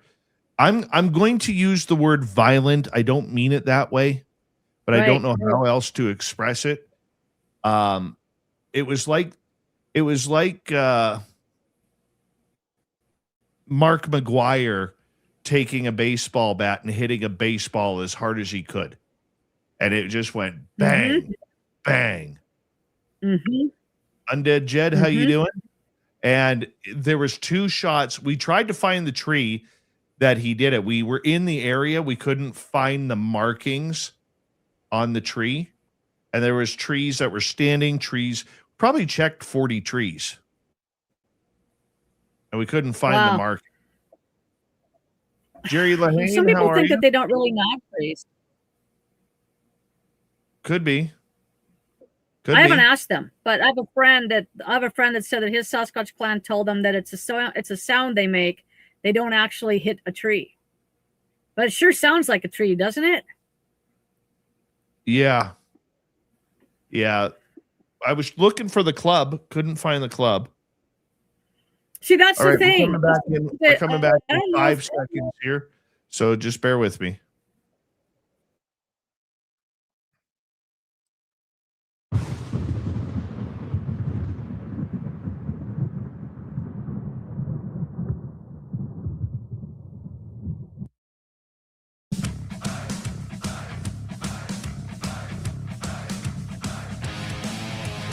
We are into the second half of Spaced Out Radio. My name is Dave Scott. Thank you for joining us. We're going to bring in our guest, Holly Burns. Her website, hollyburnspsychic.com. If you want to check it on out, I highly suggest you do. Communication with Sasquatch. I'm so into this. This is my Zen and my Chi area where we get into this one because, like you, I am a firm believer that there is something more to Sasquatch than just being a flesh and blood creature that is a relative of old hominids like Gigantopithecus. I do believe there is something a little bit more special about that. Just your thoughts in their uniqueness and their, in my opinion, their smarts of the areas that they are in. Well, like I said, Tatanka said to me, in order to know who we are, you must first know who you are. And when I found out that Bashar explained that the Sasquatch people are the original hominids, you know, from old and a long time ago, they were originally here. I don't know what other hominoids have been, if they're different or what that. I just know that they were here. These Sasquatch people have been here for many, many hundreds of thousands of years, long enough to have been bred with Anunnaki. And so Anunnaki are incredibly smart, intelligent. So in my opinion, I look at the Sasquatch people from my personal experiences with them and the frequencies that they emit to me, that they are incredibly far ahead of us in areas of frequencies of consciousness. Their frequency of consciousness is much higher than ours. They don't care about building a house. They don't care about riding in a car. Otherwise, they could do that if they want to evolve that direction. But they chose to evolve their selves into the directions of continuing on with all that they are and expanding themselves to use all of their abilities, which humans stopped doing that and started working on creating houses to stay warm in instead of speeding up our own metabolisms to match the weather, you know, things like that. So we kind of went on 2 different paths, and they're equally as sentient, in my opinion. They are not a creature. They are another type of people, and they're incredibly smart. I would agree with you. And they are perfectionists of their environment. Absolutely. They're unbelievable. They led me to some healing things. They led me to the inside of tree bark. I asked them why they take the bark off the trees, and they said because of the nutrients inside the pulp of the bark. And I looked it up, and I'm like, oh my God, I'm so ignorant. I didn't even realize this, that many different types of species of trees have different minerals in their pulp of their bark. And they make tea out of them, and they grind up the powder, and you can order the powder of all these different types of trees, and they already know that. They know what it heals and what it does. And they also left a mushroom for me when I had an illness, some sort of, I don't remember what was going on with me, but they, I wasn't ill, but I think I had a stiffness going on or something with my joints or something. And they were like, you know, they left this one specific mushroom on the log. And I'm like, oh, thank you. I got to look into the healing properties of this specific mushroom and see what you're telling me with that. Do you find then that with their mental ability to communicate, telecommunicate, that they are actually leaving clues for us that we were not very sure of at this time? Oh my gosh. Well, this is a whole nother episode, but let's just get into this briefly. I haven't even touched on that yet, but what I have found out in the last year and a half since I've been working with this current clan, I've worked with like 5 clans in the last, since the first clan. They are giving me information that I have figured out that they work with Jesus and my spirit guides, the elders, Jesus, and the Sasquatch people. They all know the coming of some huge world events. The Sasquatch people know all about that. And they give me signals. Now they're giving me symbolisms and signs in addition to the ones I got from my spirit guides for the last 20 years. Now the Sasquatch people are doing it now too. And they're tuning in and they're giving me signs and symbols and ancient Hebrew letters and words and all these things. And they know, I know they know about the disclosure timing of what's coming in the next 5 years on the planet. They know. They've told me several times they know what's coming. Yeah. They're big. When you are communicating with them, tell me about the energy difference between, say, them, aliens, ghosts. Okay. This is so fun.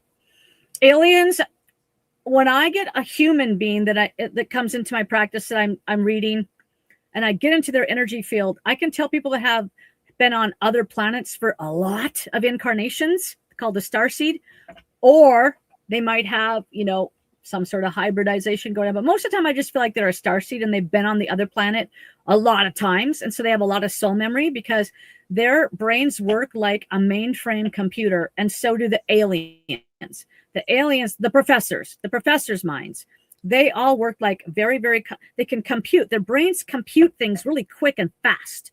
And when I get a human being that's a starseed, that's how their brain is too. It's very mechanically precise and it's super fast. It's just they're what do you call it? The little neurons in their brain must work really fast compared to normal humans. And so that's really cool to read. And then spirits that are from the angelic realm and those kind of people, they're just like a loving hand. Here, they're there, my child. You must listen. I'm sorry you don't like this right now, but we love you. We support you. We're giving you this. It's just love, love, love, love, love, and a firm hand, right? And that's how the elders are.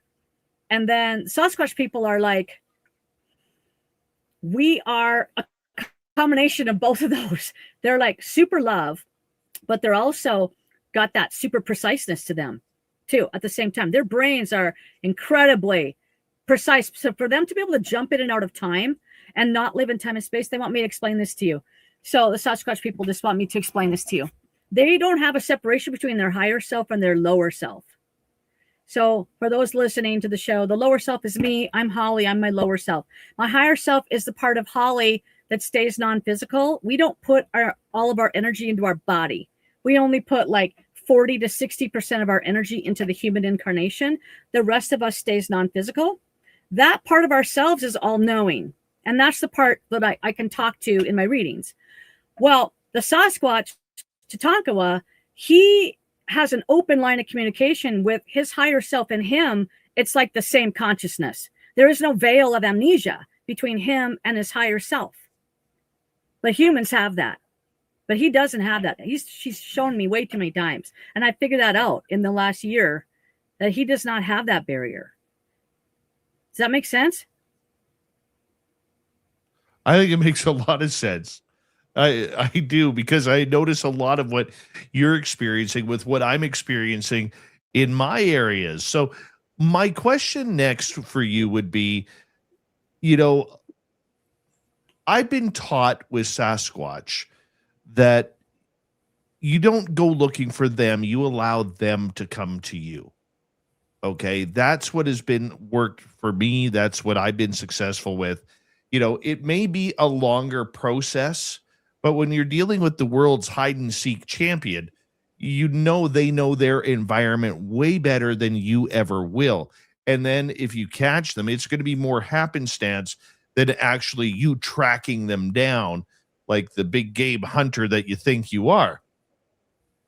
So with them being more passive yet curious minded, how do you feel, or how do they feel in your thoughts about their idea of humans, what we do, what we're about? Well, they have told me that they do not think highly of us not getting enough nature, that most humans do not get out into nature enough, and they spend way too much time indoors, and they are not connected to Gaia Earth and the magnetic energy and the healing principles, and that's why we have the sickness that we have, because most humans spend way too much time not in tune enough with nature. And so they really want to help us along. They said, you're like our little brothers. That we are like their little brothers. We are coming up. We are learning. We are awakening. That's how they see us.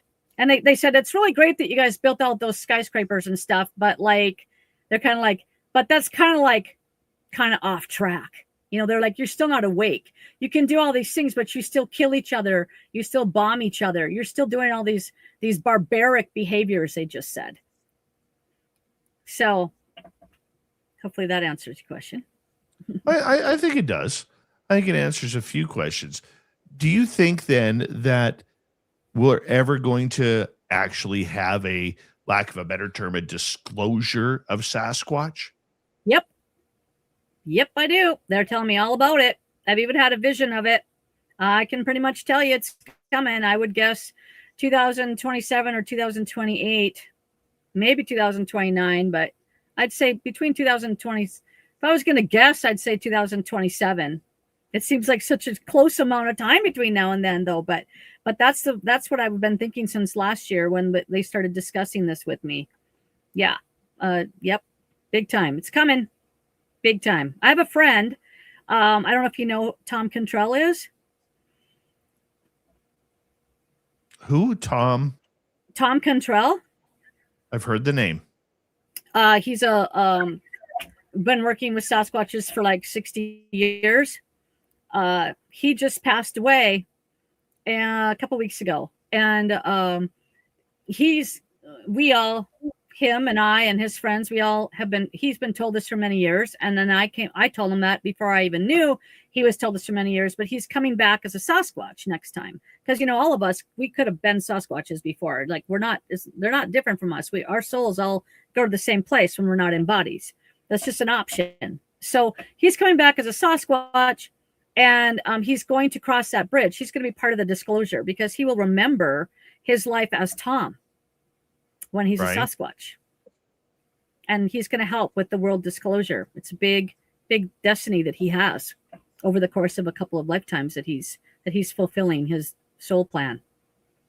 I can honestly tell you, I really don't want any disclosure of Sasquatch. I love the mystique behind it. I love the idea that there are, very few people population-wise that are looking for this creature. And I really don't want the Sasquatch world to turn into what the UFO world has become, with all of these new faces that are, intrigued by the topic. And look, more people talk about it. It is good. I'm going to contradict myself here for a second. It brings attention to it, as we see with the UFO subject right now. But I think it also brings a degree of degenerates out there that are not understanding the topic. It's kind of like, I call it the Squatch movement. Okay. I hate that term Squatch.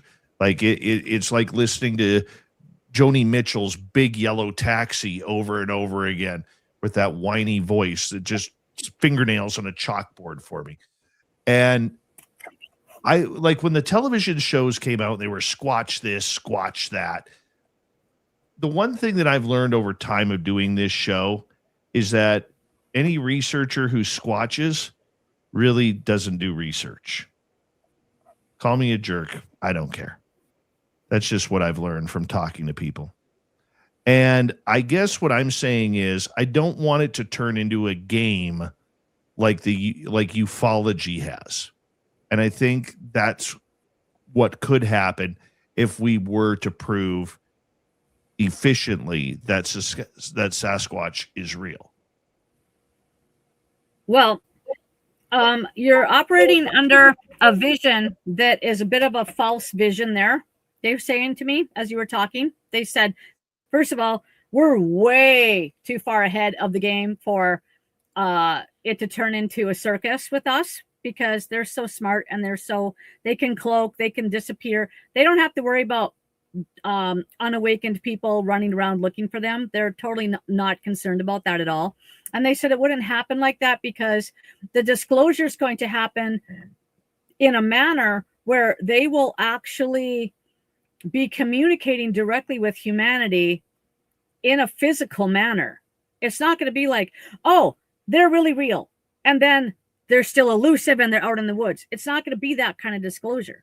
They're going to be actually speaking with humans directly. So it's going to be a whole different ball game. Then it's not going to be like this elusive Sasquatch and all these unawakened people are running around trying to find them. That's going to be like passé. That's not even going to be worth doing anymore, because people are going to understand that they are ahead of us. They are way too smart. They're going to be like, oh, that's no use, because now we know they can cloak, they can run, they're way ahead of us. We'll never catch up to them, blah, blah, blah. So that's going to be a lot better, but it is going to pull people into nature in a more respectful way. They said they will know to respect us, and they will know when we're around that they can't pull any crap because we're way superior, and they can't get away with it unless we let them. I get that. I don't. Hopefully it'll be good. Hopefully. I just, like I said, Yeah. I hope that it doesn't happen. And I know, for a show like mine, I should be, damn it, I want this to happen. I want this to go. I want it to be a part of it. But no, I honestly don't. I don't want a bunch of Nimrods chasing Sasquatch with guns. And yes, I do believe that they are potentially interdimensional, or that they could cloak themselves. I do believe that. I've seen the cloaking, myself. However, I do want to know that, they're at least safe. That's what I want to know. Let's get to some audience questions here. Erica is wondering. Yeah, I totally understand and agree. Let's get to Erica's question here. Have you been back to see King, and have you asked him what his real name is? I have not been back directly to that exact piece of property since then. No. And I have he said King is fine. He just said right now King is fine. Yeah, I talked to him about what his name should be, and he said he wants me to call him King. So that's what I've been calling him since. Yeah. All right. Let's go to another question. Let's go to Benno. Holly, did you take any scrapings of the Bigfoot chair site? Oh, it never even occurred to me to do any scrapings. No. I just sat down in it and started having a conversation with them. I didn't think about that at all. I was just looking at the twigs and the branches and looking at the evidence of everything they did to the trees around the chair, and that the chair itself had been just put there because it wasn't sunken down into the ground at all. It was a folding chair, and it wasn't sunken down at all. And then it was gone. Just so 2 days later, it was gone, and it's been gone ever since. I want to ask you something before I get to our final question of the night. Have you ever walked through the forest in a Bigfoot area and then all of a sudden had the feeling that there was very little oxygen in one of their areas? No.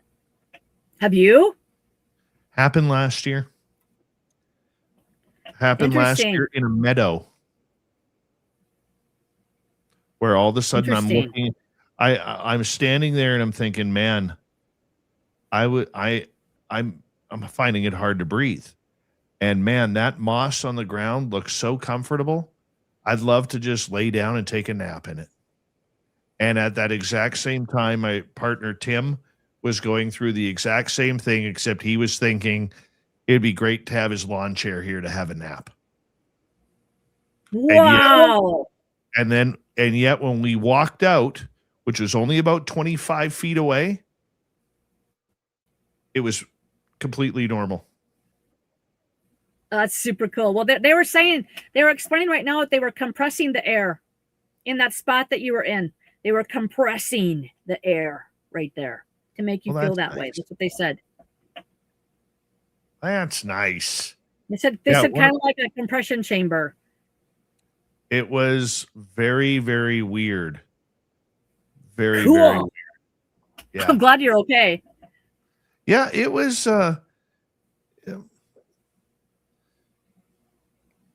something I that's what I love about what I do when we're out there, is all of these weird, strange experiences that you don't get from sitting on your chair looking at shows like this on your iPad. Right? Exactly. That's their platform. Get out in nature, people. Right? So I'm good with it. Let's get to Mr. Cowley's question. Why do they put trees in upside down? I asked them why they do things with trees. Okay, so I asked why they bend them over. Let me see the upside down part. Okay, they said in general, when they do things with trees, it is to change the direction of the energy in that spot. And they said all the trees are one. All the trees have one soul. So they said, don't get upset about what we do with one tree, because all the trees are one big giant soul tree. And because I was getting upset with them with what they were doing with the trees where I live. When they bend it straight over like this, they're showing me that the energy comes out this way then when they bend it over. And they just showed me when they dump the tree upside down, it also takes all the energy from the branches and puts it down into Gaia Earth. So it's about the direction. They always said to me, they explained to me that they're putting the woods back into its divine frequency, its perfect divine matrix. The humans come through, other animals come through, things come through, and they screw up the energy, and they're rebalancing everything back to just how they want it vibrationally. We have about a minute 45 left with you tonight.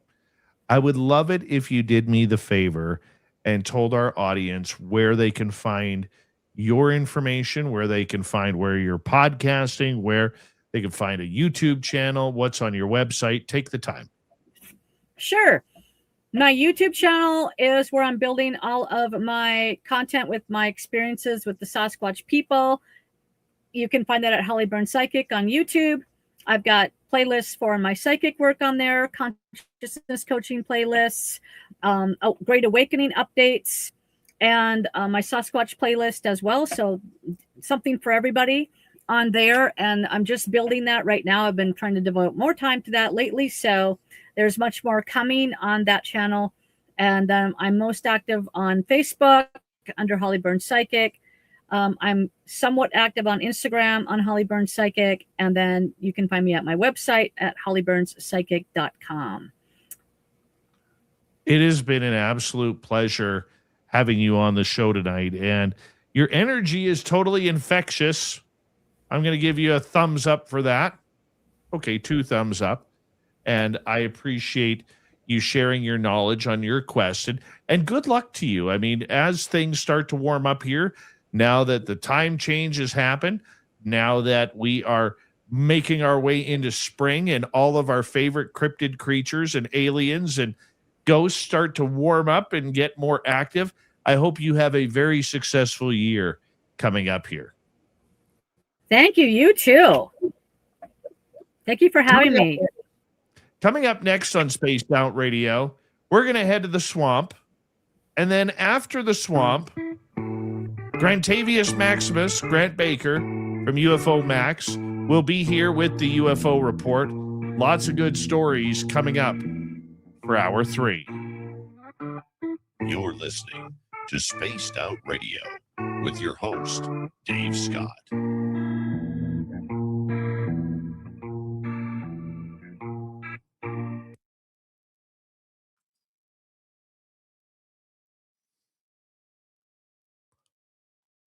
Holly, you were great. Thank you. I hope you had fun. Thank you so much for having me. It was really fun. Oh, I had a blast. Thank you. Thank you so much. Good. Well, I'll let you go get some sleep, and I'll continue on for another hour and go from there. You take care, okay? That sounds great. I'll stay on and watch on YouTube. All right. Thank you so much for doing this. You were wonderful. Good night. Thank you for having me again. It was a pleasure. Thank you. Bye-bye. Holly, make that Holly Burns, everybody. HollyBurnsPsychic.com. Check her on out. I will be right back and see you in a minute.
Let's bring in little Granty Baker.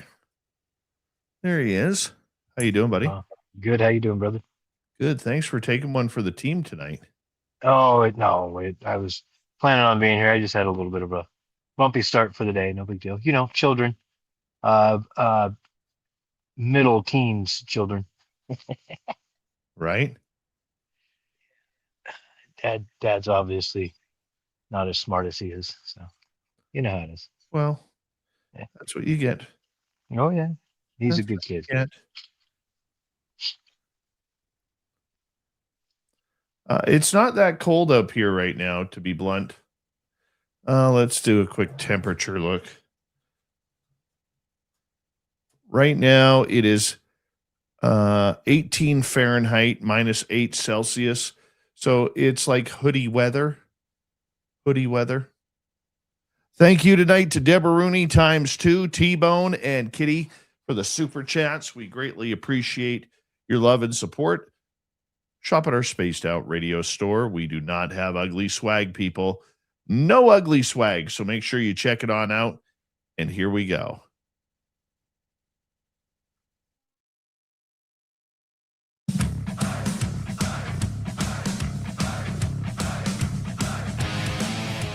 Here we go with the third and final hour of Spaced Out Radio. My name is Dave Scott.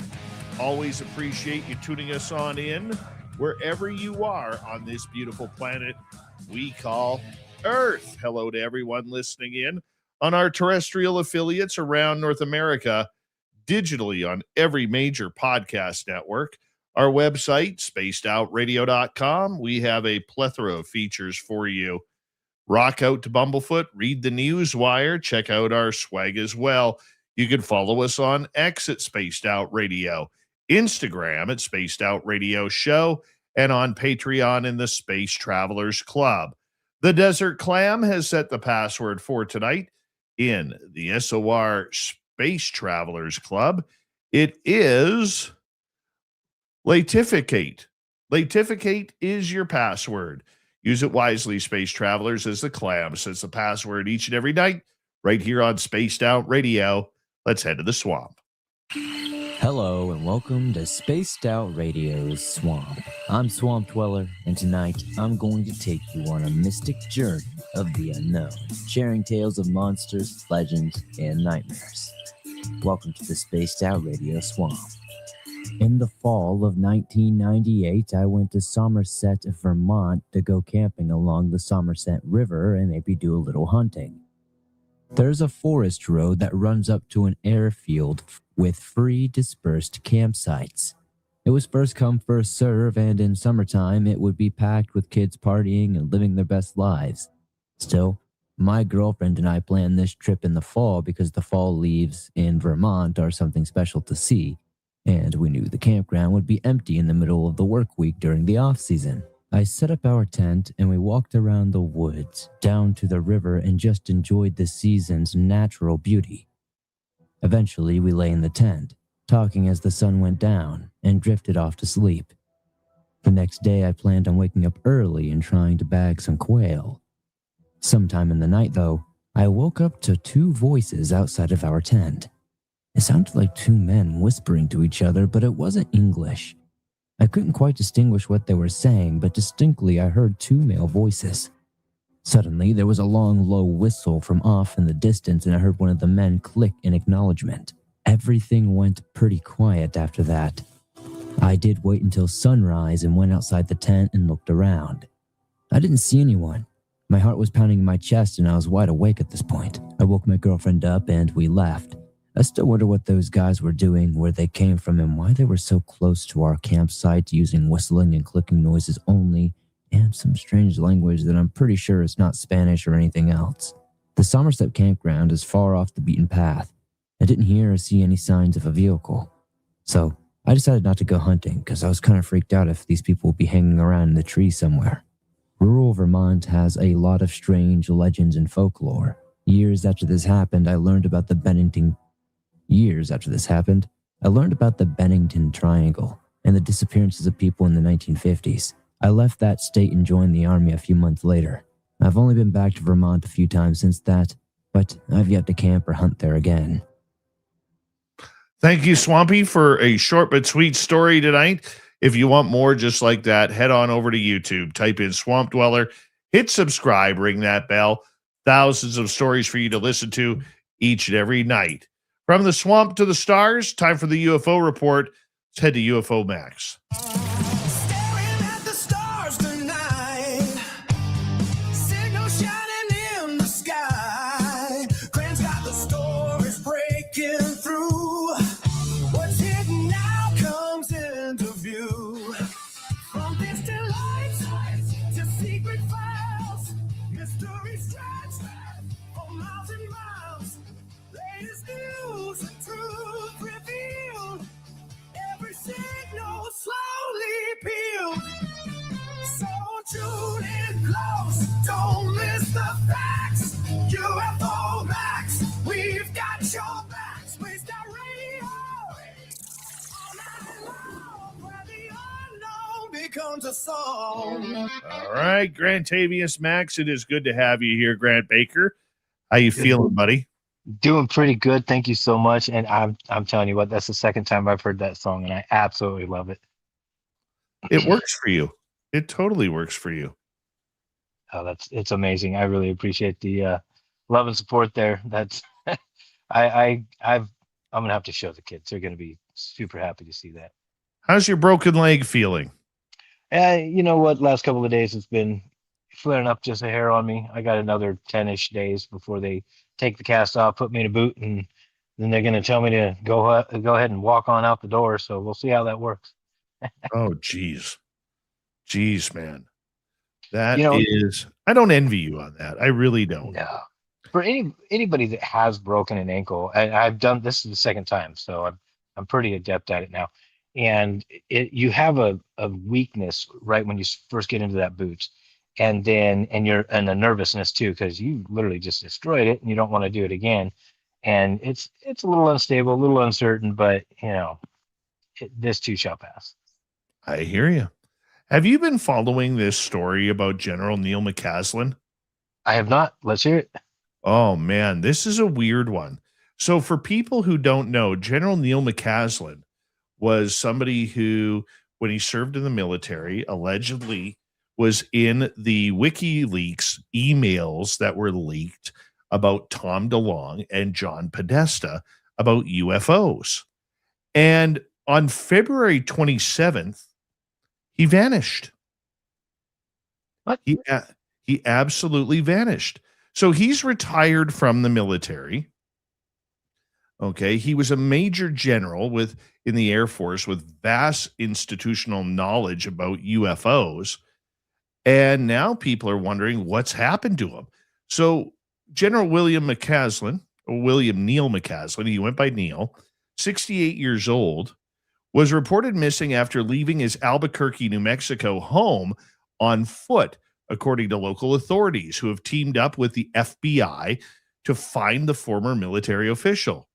Now, according to this, and I'm going by a report that was done by Ross Coulthart from News Nation, he says the way McCaslin vanished, reportedly along a running trail without his watch and phone, suggests something could have happened nefariously. He says that McCaslin was well known to be mentally and physically fit. The retiree is also considered a trove of information about whatever secrets the government may be hiding about UFOs, unidentified anomalous phenomena, UAPs, notice how they're separated, and non-human intelligent life. So the FBI and the sheriff's office have put out what they call a silver alert. So in the Bernalillo County Sheriff's Office is looking for assistance in finding him. There's posters up all over the place. And to quote Coulthart, he said, "This is a man who has some of the most sensitive secrets of the United States in his head." And during his tenure with the Air Force, McCaslin oversaw classified space weapons programs and was head of research at Wright-Patterson Air Force Base near Dayton, Ohio. The facility has long been rumored to house fragments of extraterrestrial debris from Roswell. Coulthart went on to say that he finds it interesting McCaslin's disappearance comes shortly after President Donald Trump promised disclosure about whatever the files the government holds on UFOs and alien life. In recent years, he said McCaslin was seen as being sympathetic to his idea of educating the public about those classified topics. The timing, according to Coulthard, is screechingly relevant. The fact that General McCaslin has disappeared off the face of the earth is a grave national security crisis for the United States. This is a man with some of the most sensitive secrets of the country in his head. Now, we're not saying, and there is no proof or evidence at this point that this does have anything to do with his knowledge of UFOs. I mean, when people vanish like that, it could be absolutely anything. Okay. Is the timing a little bit coincidental? It could very well be. Okay. I mean, people go missing every day. Some people just don't have the title that perceives what they may know of sensitive areas. Now, I don't know what to think about this. I mean, as far as we know, there's very little clues or evidence. He didn't have any communication on him, which is weird. I mean, gosh, I go everywhere, man. And look, I think I'm like almost everybody out there. When I go out, if I don't have my phone on me, I feel naked. I feel completely naked. The other thing I feel, like I'm missing, like give you an example. As I tell everybody, I work a daytime job. Okay.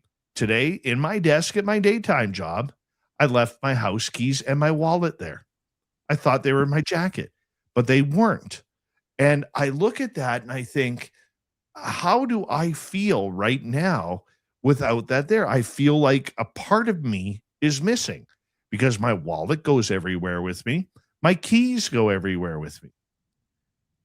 And my phone goes everywhere with me. And even if I'm out of cell phone range, I still have my phone with me. Grant, your thoughts? Oh boy, I could go in 100 directions on this one. So you're talking about a high individual when it comes to military assets. He knows all be all when it comes to what we love talking about the most, which is UFOs, aliens, and I'm just going to leave it at that.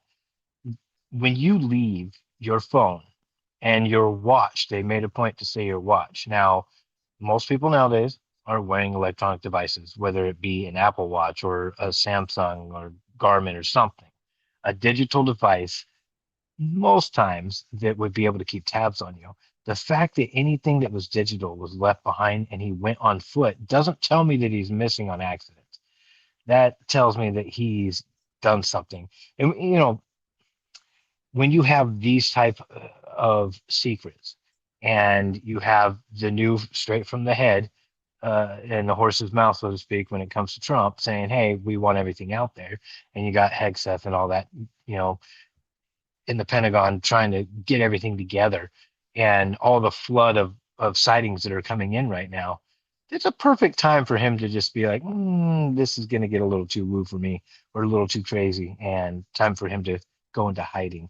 I wouldn't be surprised if he pops back up somewhere else later on after the dust is settled. Well, I mean, look, this guy held a lot of secrets. The world is in turmoil right now in many areas. I mean, you look what's happening between Russia, Ukraine, look what's happening in Iraq, or pardon me, in Iran. And there are a lot of negativities going on right now. Okay. But I mean, the guy was retired. Does that mean that he still has secrets? Of course it does. Should we be tying it to the UFO story? I think, with all due respect to Ross Coulthard, because I do like what he does, and he's been good to us here, I think that's a little bit of a stretch right now, unless there is evidence that pushes it towards that. And I don't think if it is pushing in that direction, I don't think it'll have anything to do with UFOs, but I think it might have to do with other space entities like satellites, like whatever else, weaponry that might be up there. I mean, there's a lot that we don't know is going on up in space, and it doesn't involve aliens. It doesn't involve UFOs. So Could that be possible? I think that's more logical than thinking that this was all about, timing with Trump coming out with his announcement and then this gentleman disappearing. That very well could be the case, and only time will tell. But it's the logistics of him leaving in the way that he did on foot with no electronic devices. That shows intent to me. That doesn't show on accident. Like, let's put a silver alert out trying to find this guy. Based on just that information alone, I would guess that he's doing this on purpose and doesn't want to be found for whatever reason. And I don't think that somebody went and kidnapped him or anything, but Well, who knows? Who knows? I mean, at 68 years old, I don't think he has much more to offer. No offense. Probably enjoying retirement life. And if they did pick him up to go back to work, I'm pretty sure he would have talked to his wife about it. Yeah. So it's just one of those things. I think it's a little odd. The other thing I think is odd. Let's get to one of your stories here first, because do you happen to have the story about Representative Burleson getting the threats? I don't have that one up at the moment. I was actually, the one I want to talk about, which we can get to, is the Portland Lights, because that's really close to where I live. And all right, let's get to that one, and I'll bring up the Eric Burleson one after. Absolutely. So, as everybody knows, I live in the Pacific Northwest. I'm just south of Portland. I mean, I am on the opposite side of the state, but Oregon is not that very big. There's a weekend sighting in the Portland area called the Portland Orange Light. And it's significant because this was just March 6th, 7th, and it was in southeast Portland, Oregon. Witnesses reported a massive bright orange light described as 20 to 30 times the size of a star that was moving slowly southward around 8:15 at night. Unlike a typical drone or satellite, it remains illuminated for several minutes before simply disappearing, rather than fading out or flying out of sight. While some skeptics pointed out that possible SpaceX re-entry or atmospheric phenomena, the slow, controlled movement has kept it kind of a hot topic for us here in Oregon. And, these are one of those things where it could be debris coming down, but I've watched debris coming down with my own eyes. I've seen, meteors coming in and burning up in our atmosphere. And the cool debris, when it actually falls through the atmosphere, it really looks cinematic. It's really cool looking. But I've looked at pictures of this, and it was just a ball of light, a bright orange ball of light just sitting there in the air. Did you ever see a picture of that yet, Dave? I have not seen a picture of that yet. I'll have to send it to you. I'll send it to Please you. do. Please do. Well, let's get to the story of Eric Burleson. Okay. And there's a reason why I'm going to bring up this story. It's because of this picture that he put on X earlier today. Okay. So for our radio audience, Representative Eric Burleson put a picture of him up on X with the caption, "Is this heaven?" taking in a spring training baseball game for his beloved St. Louis Cardinals. Okay, which is great. Everybody deserves to be at the ballpark. I would love to take in spring training. I would love to be able to take in a game, one day in Arizona or in Florida, one of the two, because as much as I'm a hockey guy, I love baseball. I love everything about baseball. It's such an incredible sport. Okay. But here's what happened a couple of days. And there's a reason this photograph of him at spring training watching his beloved Cardinals does not make sense. And Grant, let's see if you could pick this up. Okay. So apparently Representative Eric Burleson from Montana has recently joined other members of Congress to demand disclosure regarding unidentified anomalous phenomena, the modern term for UFOs. No, it's not. Burleson appeared in a recent interview with the Anomalous Coalition, a YouTube channel run by moderators of related communities on Reddit, alongside filmmaker James Fox and Leslie Kean, who has worked has resolved around the same subject. During the interview, Burleson revealed that members wrote a letter to several White House officials, including the Secretary of State, Marco Rubio, Defense Secretary Pete Hegseth, and the Department of Energy, urging them to release specific files. The letter, obviously, has not been publicly released. It was signed by House members Anna Paulina Luna, Tim Burchett, Nancy Mace, Andre Carlson, Eli Crane, Scott Perry, and more, as well as Burleson. He added that he was warned by some unnamed staff from the United States Army Special Force and intelligence community that he may be killed for pursuing these disclosures. His quote, not mine. They said, "You need to take those two names off your list and never talk about them again. They'd have no problem having you killed." The growing interest in extraterrestrial objects prompted President Donald Trump to open up the investigation into the matter last month. In a Truth Social post, he said he would be directing federal agencies to begin the process of identifying and releasing government files related to alien and extraterrestrial life, unidentified aerial phenomena, and unidentified flying objects. See, there's the split again. Okay. But what makes this story so interesting was the threat.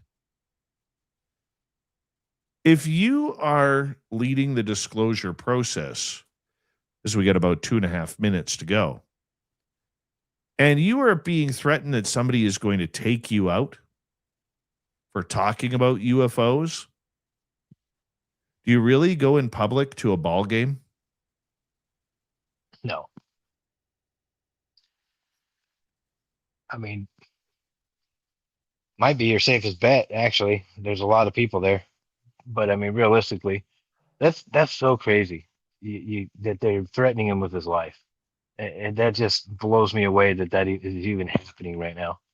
And what were the names that he didn't want? They wanted off the list? Let me check that again. Because it almost makes you wonder.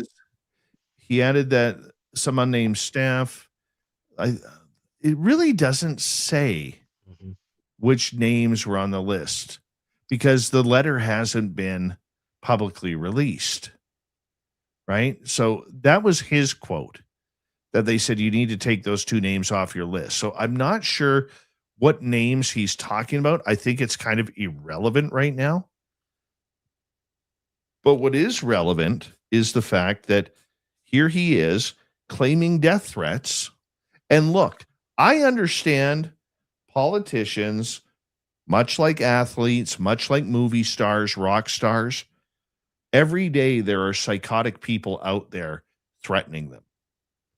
I mean, you look at the psychopaths, and I'm not a Taylor Swift fan, okay, but you look at the psychopaths out there who are wanting her unalived all because of her music and because of her relationship with Travis Kelce. That's the type of sick society we live in right now. Okay. So I'm sure these politicians like Burleson and Anna Paulina Luna and Nancy Mace, who's called out a number of them online, okay, are filled with these type of threats day in and day out. But there's a difference between some keyboard warrior who is making these type of threats and actual government military agencies that it doesn't bode well with me. Like, if I would be all over that. I mean, it's not just about you. This is about your family, your wife, your children, and so much more. Let's continue this conversation. Grant Baker, UFO Report. We're going to continue with the Eric Burleson story when we return. This is Spaced Out Radio and your host, Dave Scott.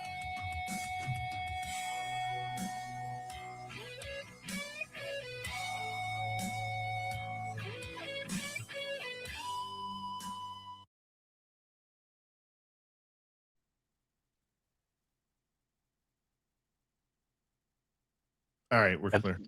I'd still like to know who the two names are. Oh, I would too. That would be very interesting to find out. It might actually lead you in the right direction of who's trying to. I'm reading the article again because I don't think I missed it.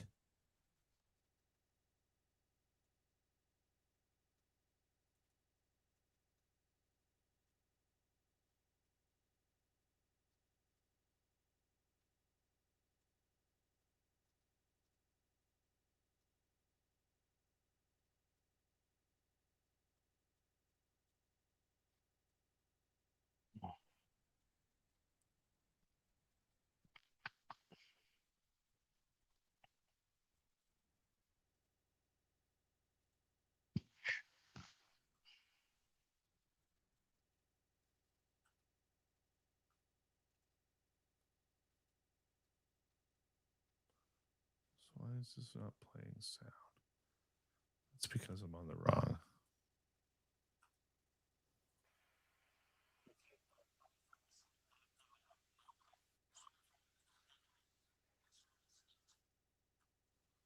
Same clip.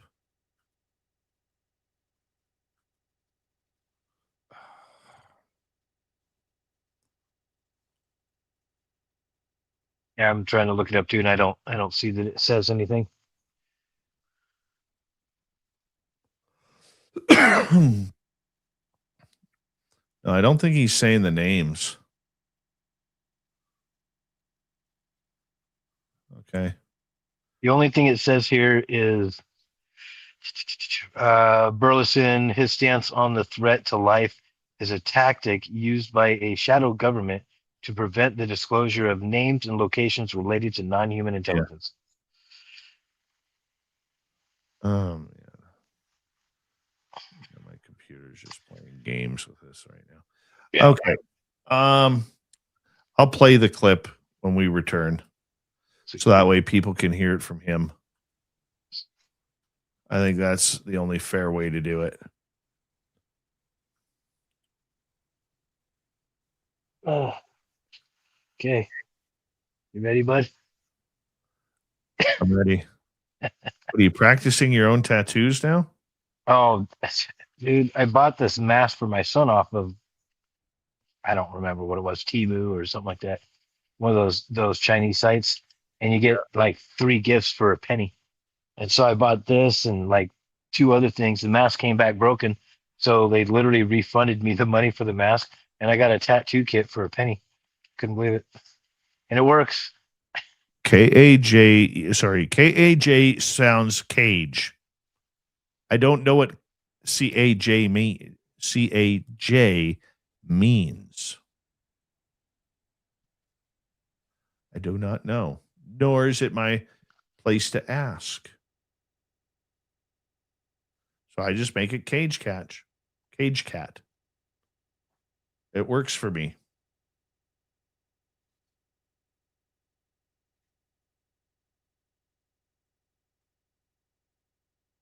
JSCO, how you doing? I agree with you.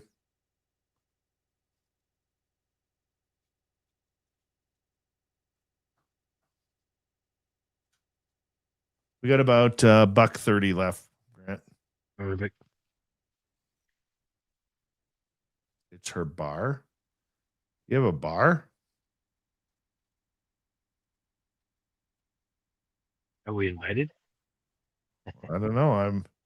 Where's the bar? To the bar. That's a wrap.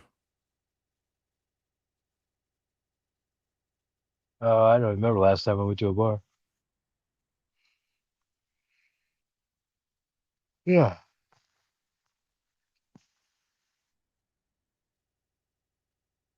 Did you hear about the Baba Vanga speculations?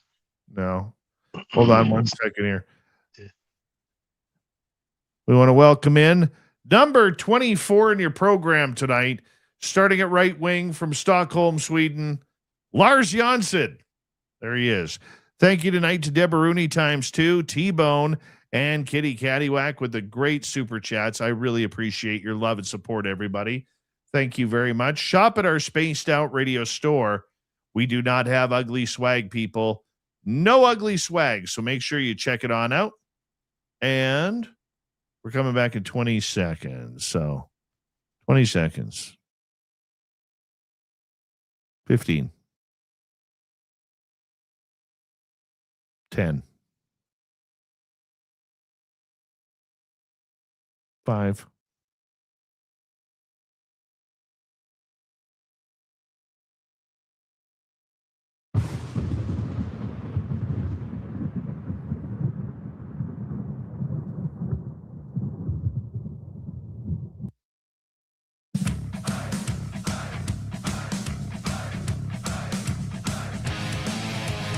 Here we go with the final half hour of Spaced Out Radio tonight. The UFO report with our good friend, Grantavius Max. We call him Grant Baker around here.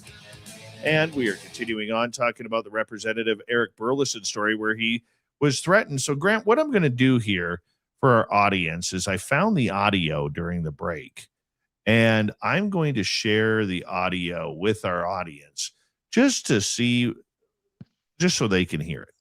Let's just be blunt here. Let me play this for you. Someone that had experience in special forces and the intelligence community. I was running by the list with them, and they said you need to take those two names off your list and never talk about those two people ever again. If you and they said they would have no problem having you killed. There you go. Let's play it one more time. Someone that had experience in special forces and the intelligence community. I was running by the list with them, and they said you need to take those two names off your list and never talk about those two people ever again. So it's not the military or the CIA that was telling him, or FBI, the agency he was talking to. Those agents were warning him, like, if you do anything with those two people, those are the people that will harm you. That's interesting. See, I took that a little bit different, but I think you and I are along the same path. Now, hearing the audio, the way I took it was that I think, because he says the word list, that there's a list of people. So I'm wondering if there's two names on that list of potential whistleblowers that they're like, you need to remove those names now. Otherwise, you could be in a whole world of hurt. Right? That's the way I'm looking at it. How about you? Wow. Yeah, it honestly could be taken either way. And either path is just as scary as the other. And either you have two people on the list that are maybe whistleblowers, which is something I was going to talk about tonight, or you have two people on the list that may not be whistleblowers, but are in a position where they don't want people knowing who they are and what they know. I mean, it could be either or. The fact that when he was getting warned by them, saying that these people have no problems in harming you, that is a very interesting way to put something, if that's exactly verbatim what they said to him. Which would mean that there could be a couple of very large names out there that are looking at going more public. Yeah. And now you also have to think, what if McCaslin's name was on there?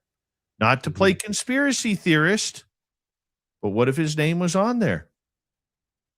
Makes you go, do I believe that? No. But on the flip side, you can't rule it out. You know?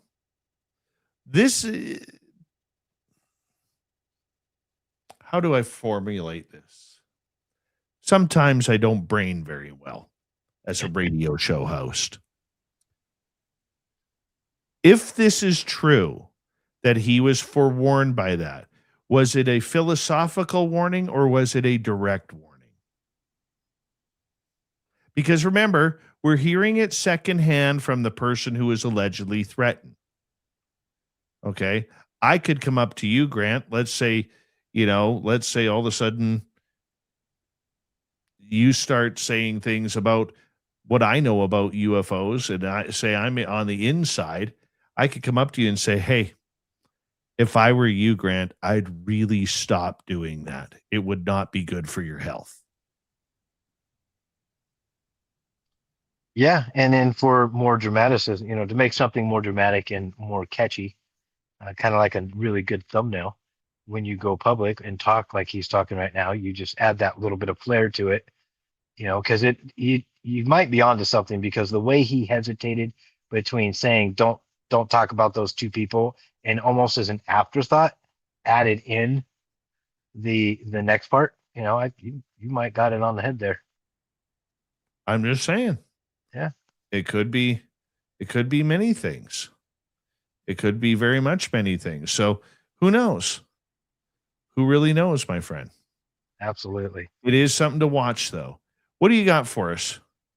And speaking of whistleblowers, we got the Congressional Task Force, who is the chairwoman, obviously, is Anna Paulina Luna, and Tim Burchett.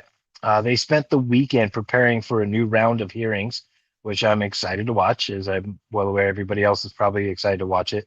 It's really fun watching them tear these people up, to be honest with you. It's a great TV show. It's better than Days of Our Lives. Days of Our Lives. There we go. The target they are specifically looking at is, and this is one of the reasons why I picked up on it, because I used to live really close to this place. The Eglin Air Force Base, which is based down in Florida. I used to live in Fort Walton Beach, is why I know about it. Incident and the allegations from an active duty Navy official, Senior Chief Petty Officer Alexandro Wiggins. The Tic Tac connection is Wiggins recently testified about the 23 incident involving a self-luminous Tic Tac that emerged from the ocean, or also known as a USO, unidentified submersible object, which linked up with 3 other craft. This weekend, lawmakers have been using this testimony to push for more funding for independent, non-Pentagon UAP research or UFO research. And I would be really interested to see where they're going to go with this. I do like watching them, when they have their hearings. It's fun to watch them go back and forth, and the banter and the questions, and it's pretty ruthless. I love it. Do you think it'll happen? Oh, gosh. I would love for it to happen. My thoughts on it, no. I don't think what is going on here, especially with an old sitting president and the current doing what they're doing. I think this is a smoke and mirrors, as it always is. They had to say something about it, because it's like an elephant in the room. He got put on the spot by that reporter. Hey, this is what Obama said. And then, of course, you get put on the spot. You slip every now and then. And he slipped. And he sat there and said, oh, he shouldn't be giving away, top secret information, because that's classified information. And I think that's where this is going right now, is the fact that we had a backup by Obama, and then now Trump's like, just save a little bit of face and just kind of give the public what they want, because he did say that this is very important to the public, and go ahead and just institute this real quick, kind of food for the fire, and let it go. I think that's where it's going to be. The capital D disclosure, unless I happen to see, and am standing right in front of the White House when the UFO lands and an alien comes out and shakes the president's hand, or my own, I don't care which, at that point, I think that's what it would take for the world to have a capital D disclosure. Or if you have what is that movie called, Sector 9 or Independence Day, where they just show up and they're like, hey, we're here, and the whole world sees it. That would be another way. But trusting the government and the powers that be to give us the information without any kind of bias or hiding anything or having their own agenda on it is absolutely zero in my book. I would agree with you. I would totally agree with you. I mean, there isn't a lot of movement there. You have to be able to see where this direction is going. Capital D disclosure, I think, is a dream myth that we've all bought into, myself included. But what is your disclosure? What is my disclosure? That's the problem. There have been no discussions about disclosure. The only thing that they have really discussed is potential information coming out. And on that end, they're only going to give us what they want us to see. They're not going to give us what we want, but they want us to see.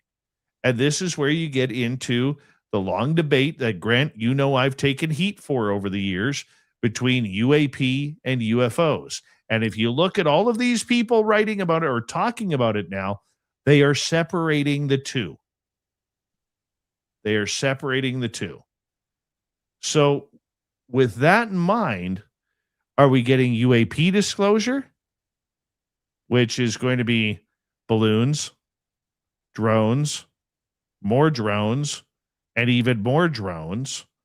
Or are we going to get what we want? No, we're not going to get what we want. The UAP disclosure, I think, is where they've been going this whole time. I remember when they first brought out UAP, and you actually did a segment on the show where you refused to transfer from UFO to UAP. And I'm right there with you. I think we need to keep this in our crosshairs. I think what they're doing is, a lot of people are like, oh, it's a UFO. And they're like, no, that's an unidentified aerial phenomenon. Okay, dude, whatever. Like, I see a craft. A lot of these people are seeing crafts, and that's a UFO to me. It's an orb, okay, if you want to call it UAP, whatever. But I think that's what they're gunning for is the more ethereal, ghost-like lights in the sky, whether it be down in Arizona, the Phoenix lights, or up here in Oregon. It just, I think that's what they're going after. The harder stuff where you can't really prove what it is.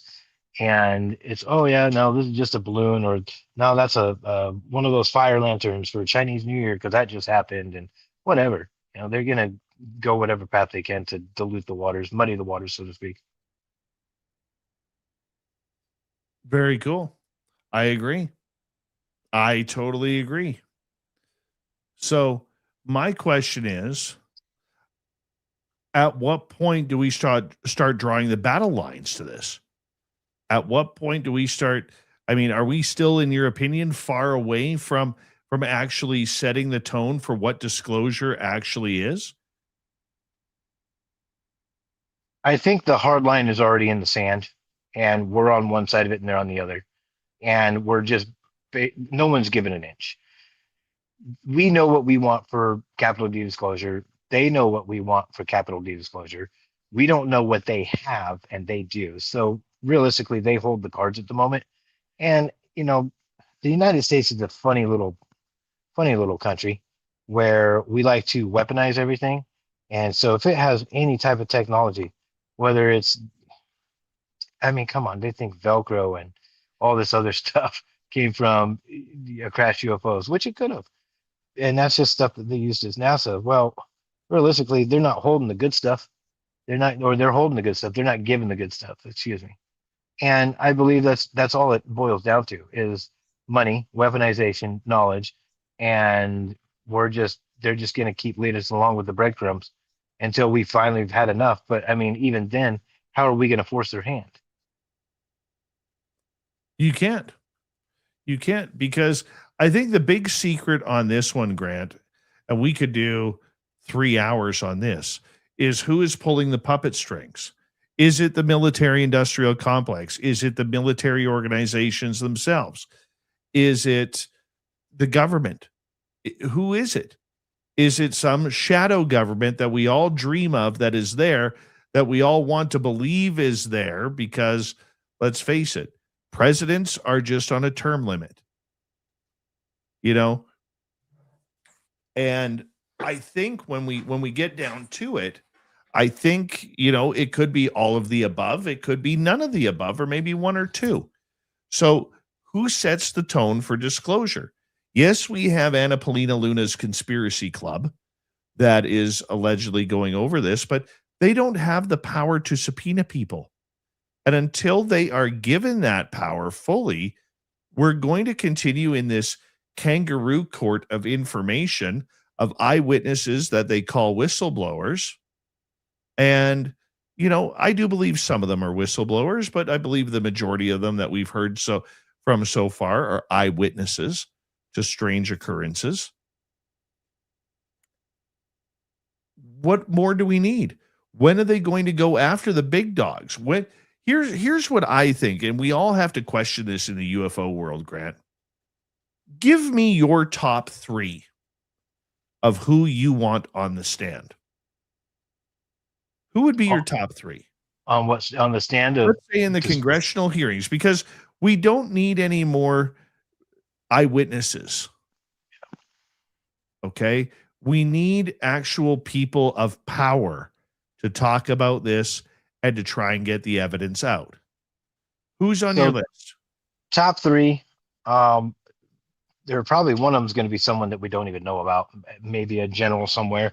I don't think it's going. I'm saying if Grant Baker was choosing today, who is Grant Baker's top three? I'm All putting you the on the C- spot. all the CEOs of either Lockheed, Skunk Work, Grumman, all the CEOs that we subcontractors for aerospace and flight, because I believe that's who's holding the keys to everything. Here's my three. I want to see Robert Bigelow on there. Oh, that's a good one. Okay, from Bigelow Aerospace Advanced Space Systems. I want to see Steve Justice on there, the former vice president of Lockheed Martin Skunk Works, and left that company to join the To the Stars Academy, left when the fallout happened, and has just vanished into thin air.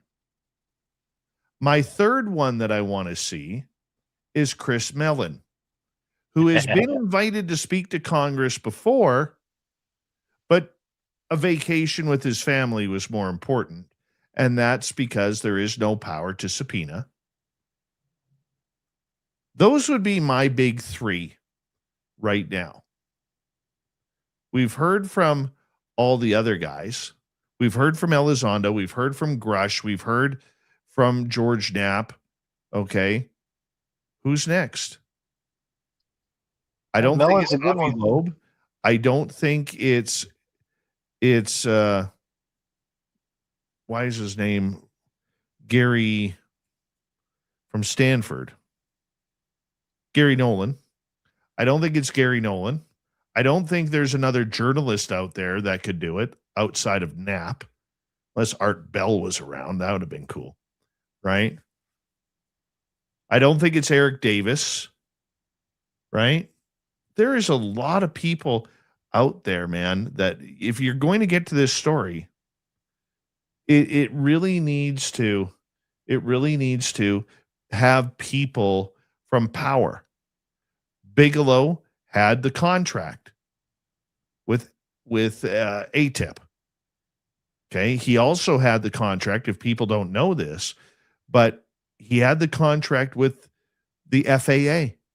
So if any pilot, whether it was a commercial pilot or a private pilot flying in his Cessna 180, if they spotted a UFO in their handbook, you had to call Bigelow Advanced Aerospace if you chose to do it.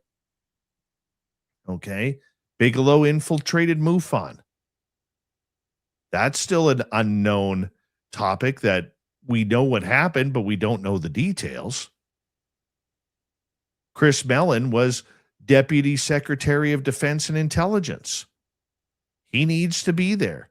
He's the one who spurred on Lou Elizondo and Tom DeLonge and the To the Stars Academy.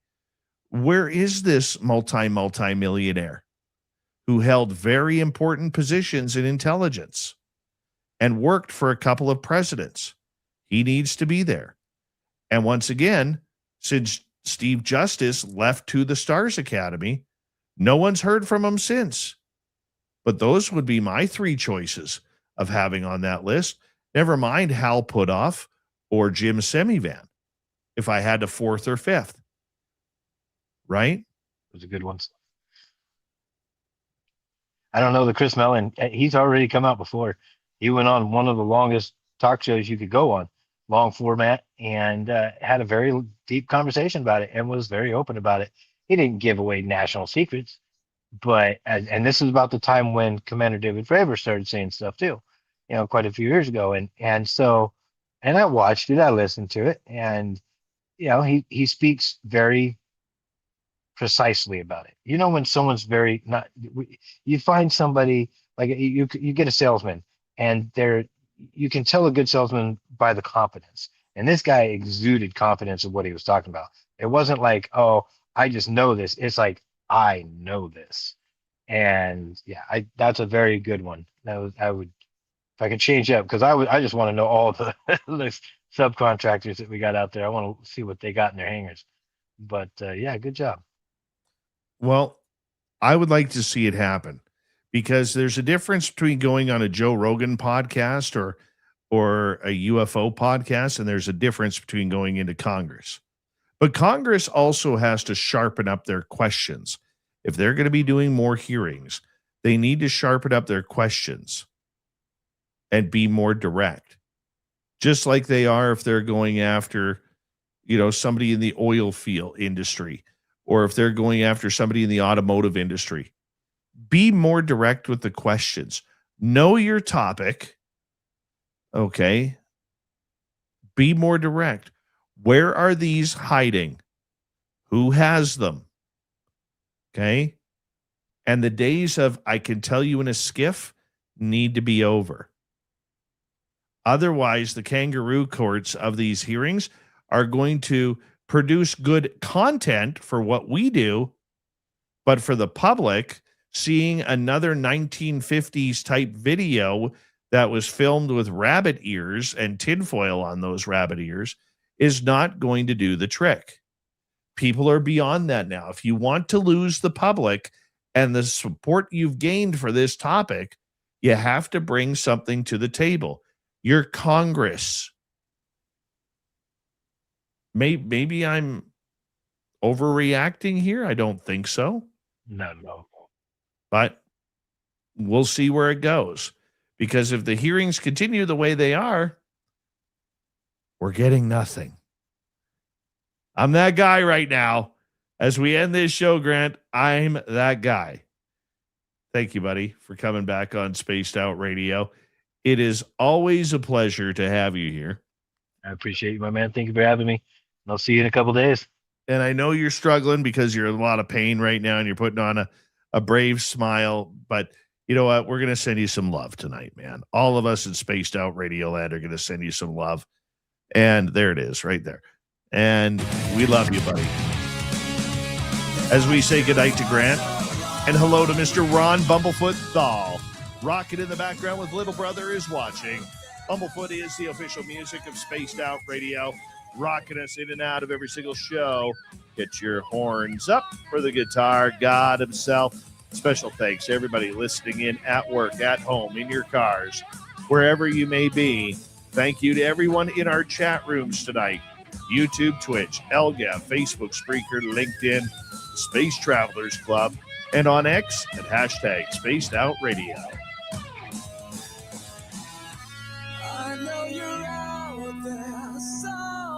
Remember, this show is copyright by Spaced Out Radio and Bigfoot Broadcasting Limited. Thank you so much for choosing to share your evening with us, because together, my friends, we're watching. We own the night. Mr. Bumblefoot, we need a favor. We need you to take us home.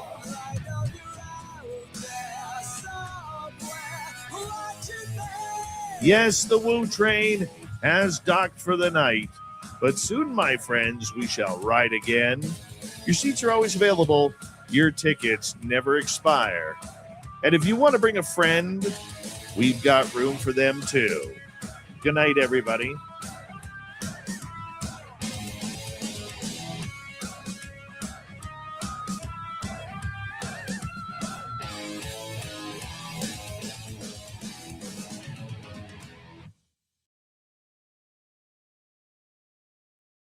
Grant, I've got the perfect job for you next.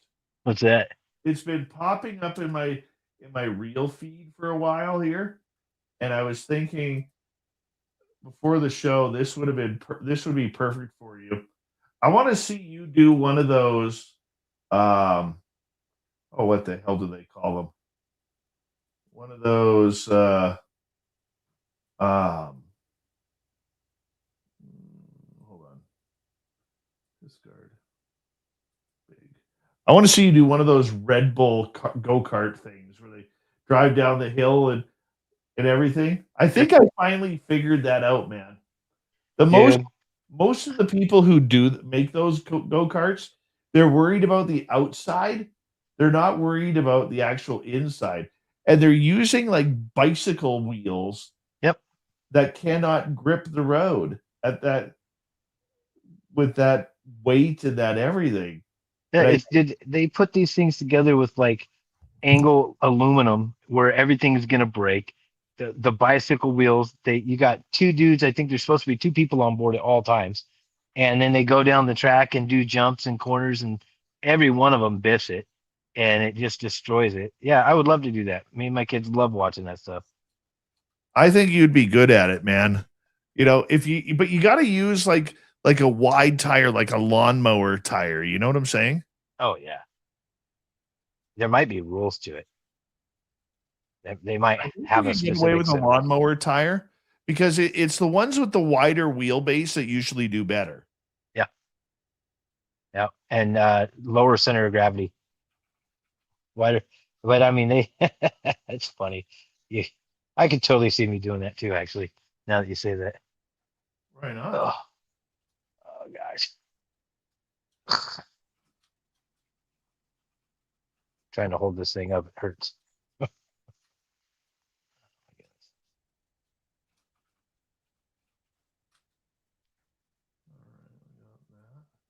I'll just go down there in a. I'd love to see you do that, man. Yeah, it'll be a big paper mache eagle, or I mean, an owl painted purple with green writings that Spaced Out Radio. Right? Right? You'd look good at that. Oh, I'd do great at it. You'd look good. Just wait until this heals, and then I'll go do it. Dude, this thing is driving me nuts. Oh, mackerel. Oh. Are you able to at least wrap it up and go in the shower? Mm-hmm. No, eh? Mm-hmm. And the bad thing is so upstairs, you know, the kids' bathroom in the hallway here, it has a full shower, full bath, but the bathtubs. If I broke my right leg, it would have been great because then I can hang the right leg over to the outside but it's the opposite direction. Yeah. So now I have to climb. I got to go downstairs and I got to do the, you know, on my rump all the way downstairs, and I got a walker down there, and I crutch my way or walk my way with this walker over to the downstairs bathroom, which is a full Victorian, and it has a big clawfoot in there, and that one I can hang off both sides so that I will go down there, but it takes me 30 minutes to get down there. Do you at least have a loofah scrub to get those hard to reach areas? Yep. That might be the greatest invention ever, is the handled loofah scrub. Let's be honest. I got one on a rope too. I'm serious. You can really get the saw action going. Right. TMI for a lot of people, I think. I want to know, everybody in our audience, what do you think of the loofah scrub with the handle, with about the foot long handle? Okay, that loofah scrub is amazing.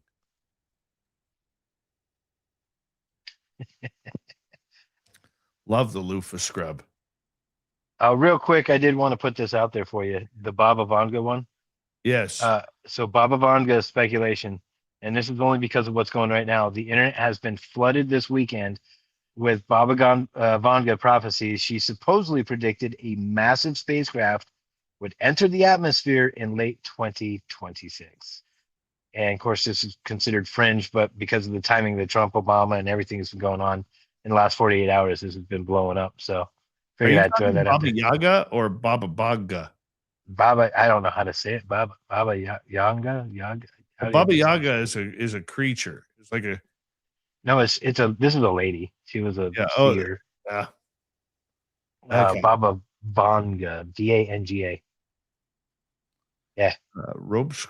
Hold on. Rope scrub sounds like how an arborist should shower.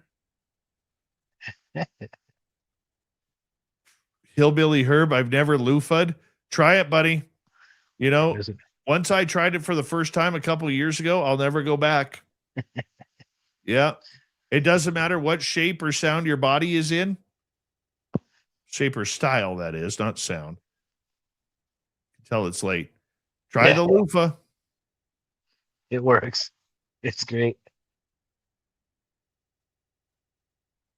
Now, you don't loofah on a stargazer. You don't loofah on a bad sunburn. No.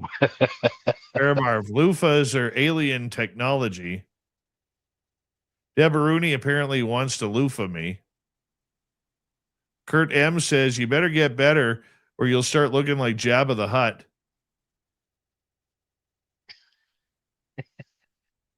There you go. There it is, everybody. Ta-da. Did you paint your toenails? No. You painted your toenails, didn't you? No, I did not. That Did is your daughter paint your toenails? No. It's blood circulation is gone. I destroyed the nerves in my foot, so there's a lot of weird stuff going on down there. Oh man, you're gonna get what do they call those toe fungus nails now? Oh, I will cut them off before that happens. Uh-huh. Here, I need a toothpick. Let me just pull off a piece. Oh gosh. Right? My goodness. Yeah. Shame on you. Shame on you. Hey, if I do get them cut off, though, I will definitely have a video done, and then I will send it to you. Because I know you'll watch it to the end. Mm-hmm. Oh, man. Amy's all surprised that I loofah.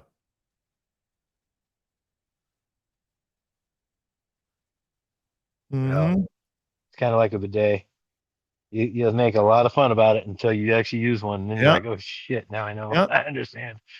I will tell you this right now. Dave also goes, when he's traveling, he also goes for pedicures. Me too. Pedicures are amazing. I don't know why more men don't go for pedicures. It's the most amazing feeling. It really is. Love a good pedicure. Yeah. I've done both, believe it or not. I've never had a manicure, but I've had a pedicure. Pedicures are amazing. And if you get a pedicure from somebody who is not rushing, because if you go into some of those places, the poor ladies there are trying to get through as many customers in a day as possible.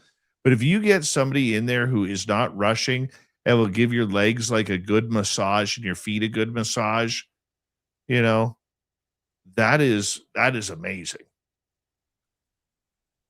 That is totally amazing.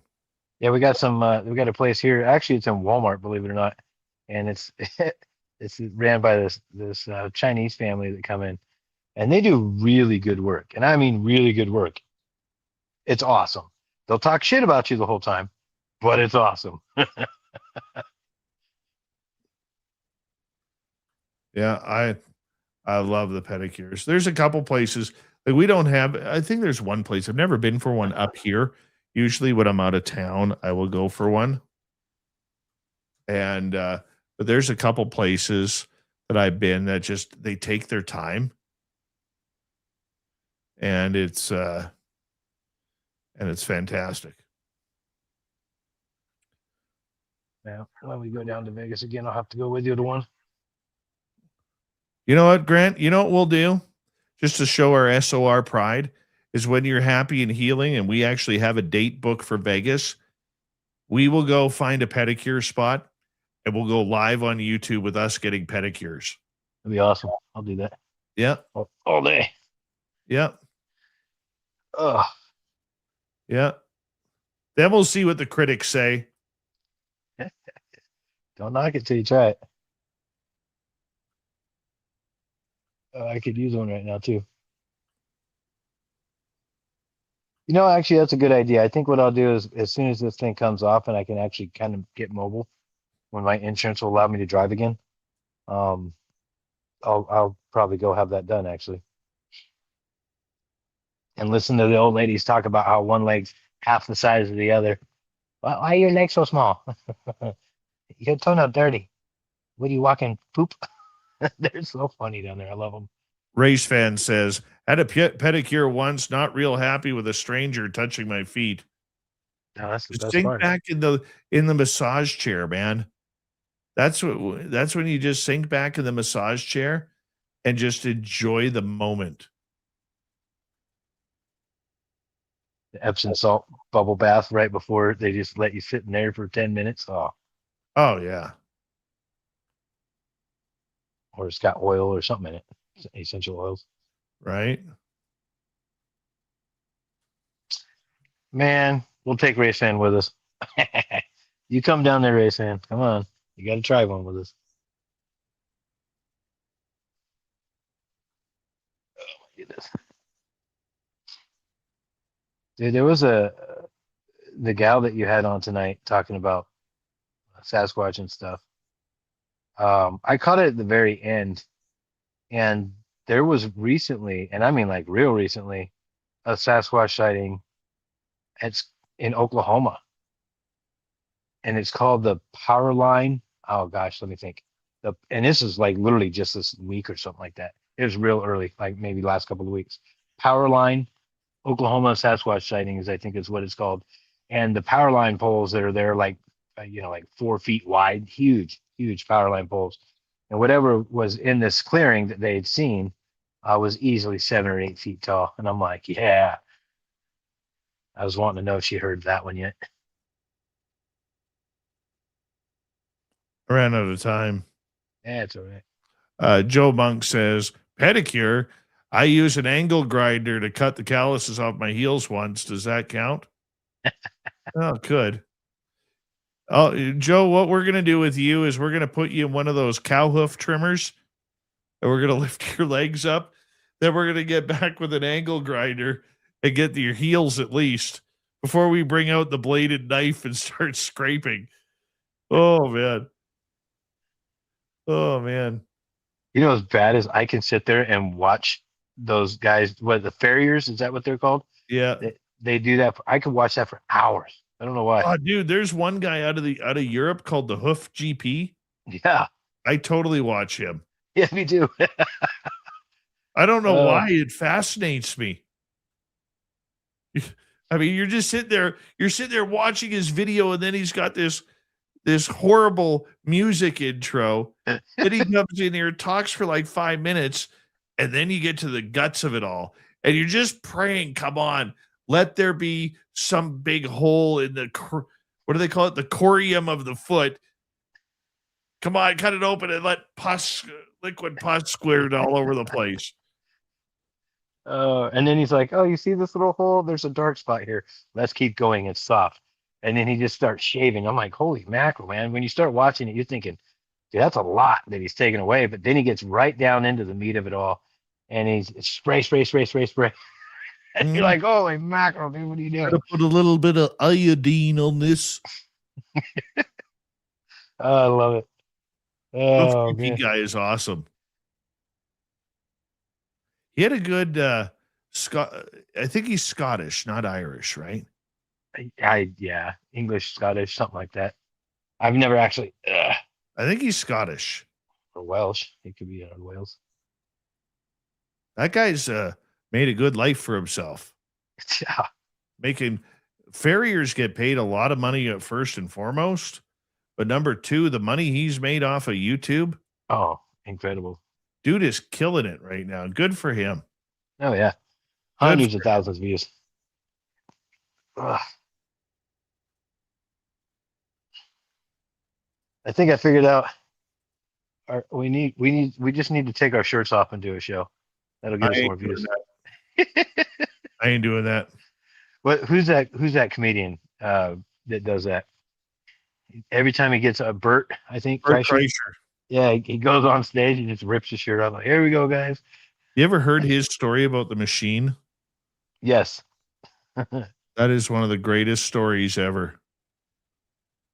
It really is. Yeah, there's a few stories. One of the funniest things I've heard that happened to him is another comedian like dosed him one day. Like way dosed him, and he was on a plane just freaking out, like, oh man. He just looks funny. Oh yeah. You know, he just looks funny.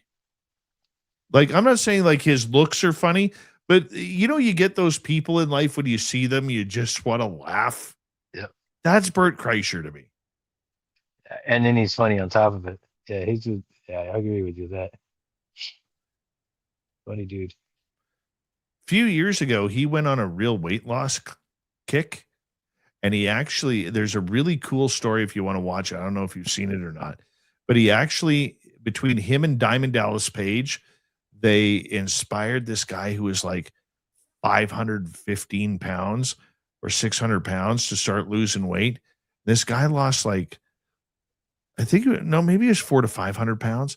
And he lost like over 220 pounds, 230 pounds, if not more in the year, just by doing that DDP yoga and changing his diet and everything.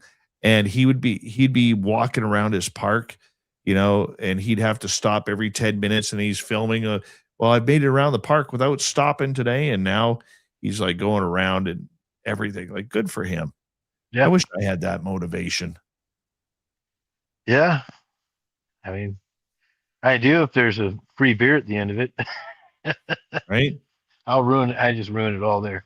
Here I am complaining about my weight and in about 5 minutes I'm going to be pounding pizza upstairs because there's pizza there and I'm hungry. Oh yeah. My part of my problem is I eat 2 dinners a night. I have dinner with my family and then, you know, you go to work. Like, this is another job for me, and you finish your work, you're hungry. It's like Lord of the Rings, man. The hobbits have second dinner. Yeah.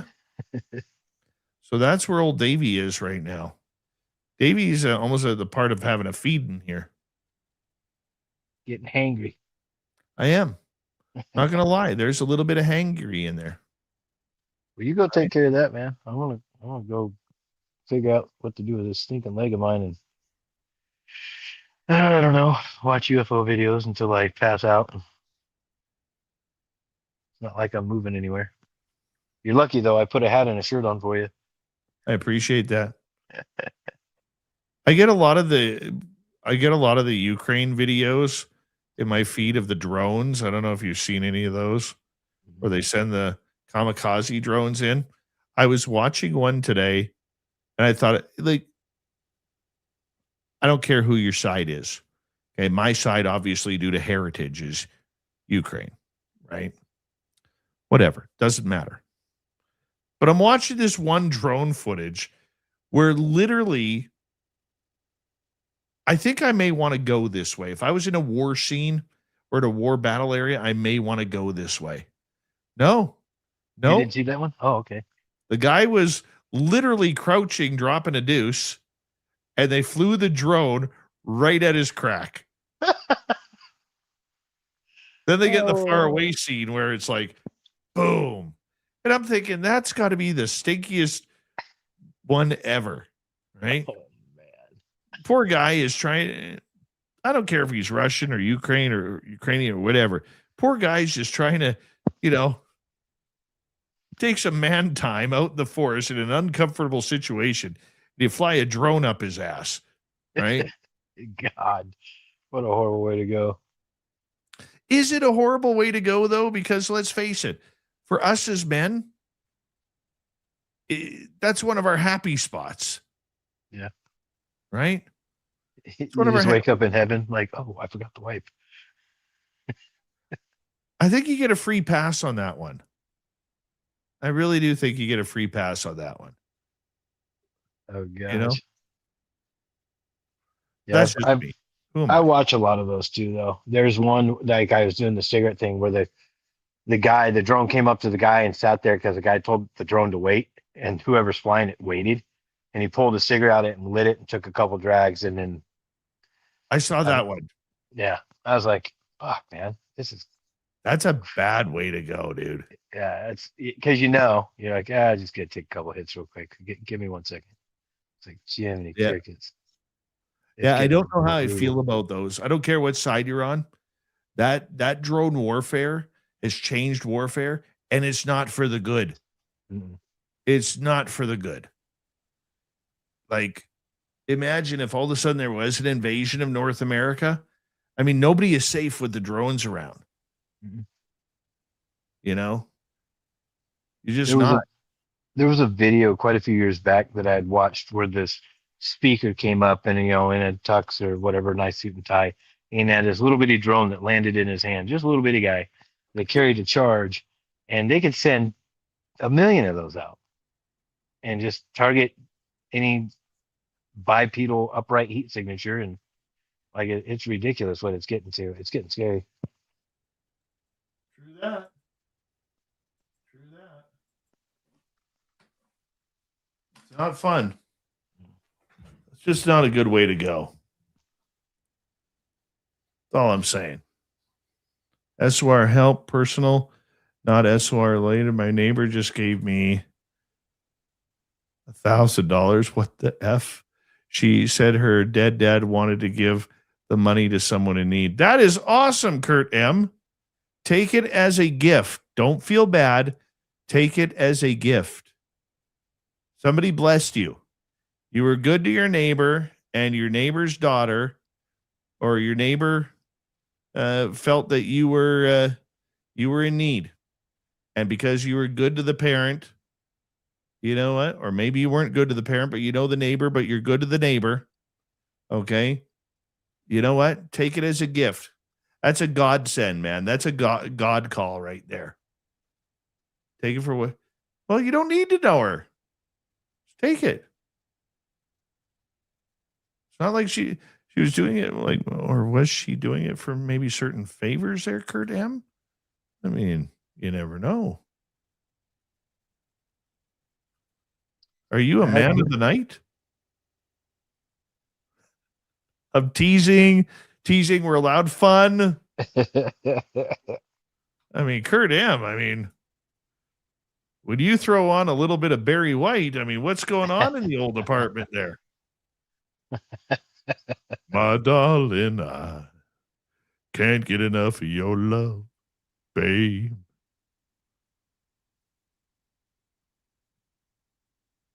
Take it as, honestly, though, Kurt, without bugging you, take it as a blessing. You know, it sounded like her deceased father wanted to help spread the wealth to some good people. You're a good dude, and be thankful for the gift. I know I could tell just by your reaction, you're a humble guy. Okay, you're not sure what to do, but just take it. Have some fun. Right? Pay some rent, go get some groceries. That's a good time right there. See those cupboards full, buddy. You know, and especially in today's day and age, where I think all of us are not going for that grocery stop. I mean, think about it. When you used to go grocery shopping, you'd make sure that when you came home, the fridge was full, the freezer was full, and the cupboards were full. Yep. And now you're like, okay, I need the essentials. Right? It's like, when's the last time? I don't know about you guys. I can't remember the last time I filled my gas tank. Like, seriously, when was the last time? Like, I actually put it to full. Usually I'm $40 here, $50 there. And in Canada, where we make the shit, but apparently we ship it out and then bring in oil from all the other countries, like we don't have our own, where we're paying like $8 to $9 a gallon. Holy what? Yeah. It's between, like, hold on, let me see here. What are Canada's or British Columbia's gas? Dude, I literally just filled up every vehicle I got, and I don't want to tell you how many vehicles that is, but let's just say I have a plethora of fuel at the house. I could run a Honda Accord probably for a year with how much fuel I have, all because of everything that was going on with the Epic Fury stuff. I decided, before the gas prices go up last weekend, I had the wife go out and one at a time take a different car on her errands and fill everything up. I got diesel. I got 92 gallons of diesel right now and a couple 100 gallons of fuel easily. Mm-hmm. Oh, let's see here. Gallons, 2 liters.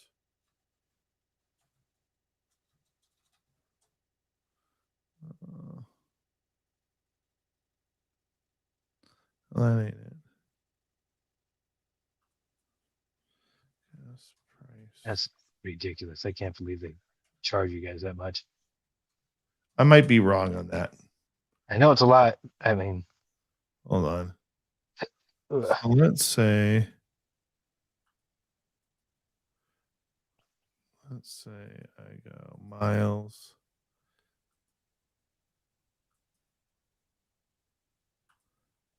There. So gas is 1.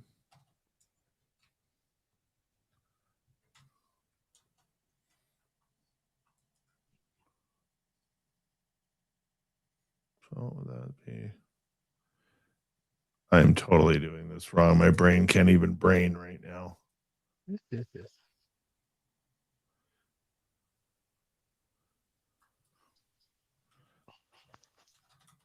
Compare.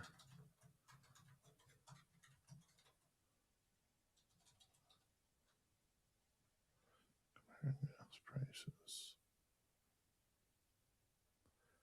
Compare gas prices.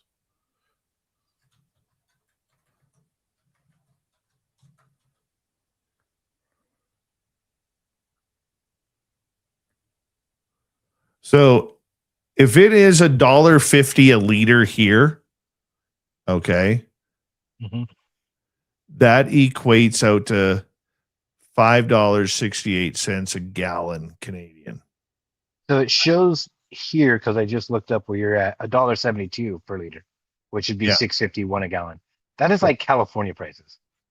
That Yeah. is ridiculous. And realistically, if in the last 30 years, if Canada didn't sell out their oil and gas industry to the Chinese, the British, and the Americans, Ugh. we would be, and if we actually had pipelines going right across the country, we as a country, along with our water, because we have over 20% of the world's fresh water, along with our minerals, and all the natural resources, Canada would be richer than Dubai. Mhm. And there wouldn't be a single person in poverty in Canada if we did it right. But that's for another conversation. All right, tomorrow night on the show, prior to the show at 6 p.m., I will be on with Bigfoot Michigan Rob talking Haunted 108. And then after that, John and EJ Craig will join us for UFO experiences starting at 9 p.m. Pacific, midnight Eastern. Thank you to T-Bone, Kitty Caddywhack, and Deborah Rooney ×2 for the lovely super chats. I'm going to go eat some pizza. Grant, thank you, buddy. Appreciate Thank you. you. We'll see you all tomorrow night, everybody. Take care.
Stay healthy, my friend. You too. If you need bail money, give me a call. Always, Dad. Take care. You too.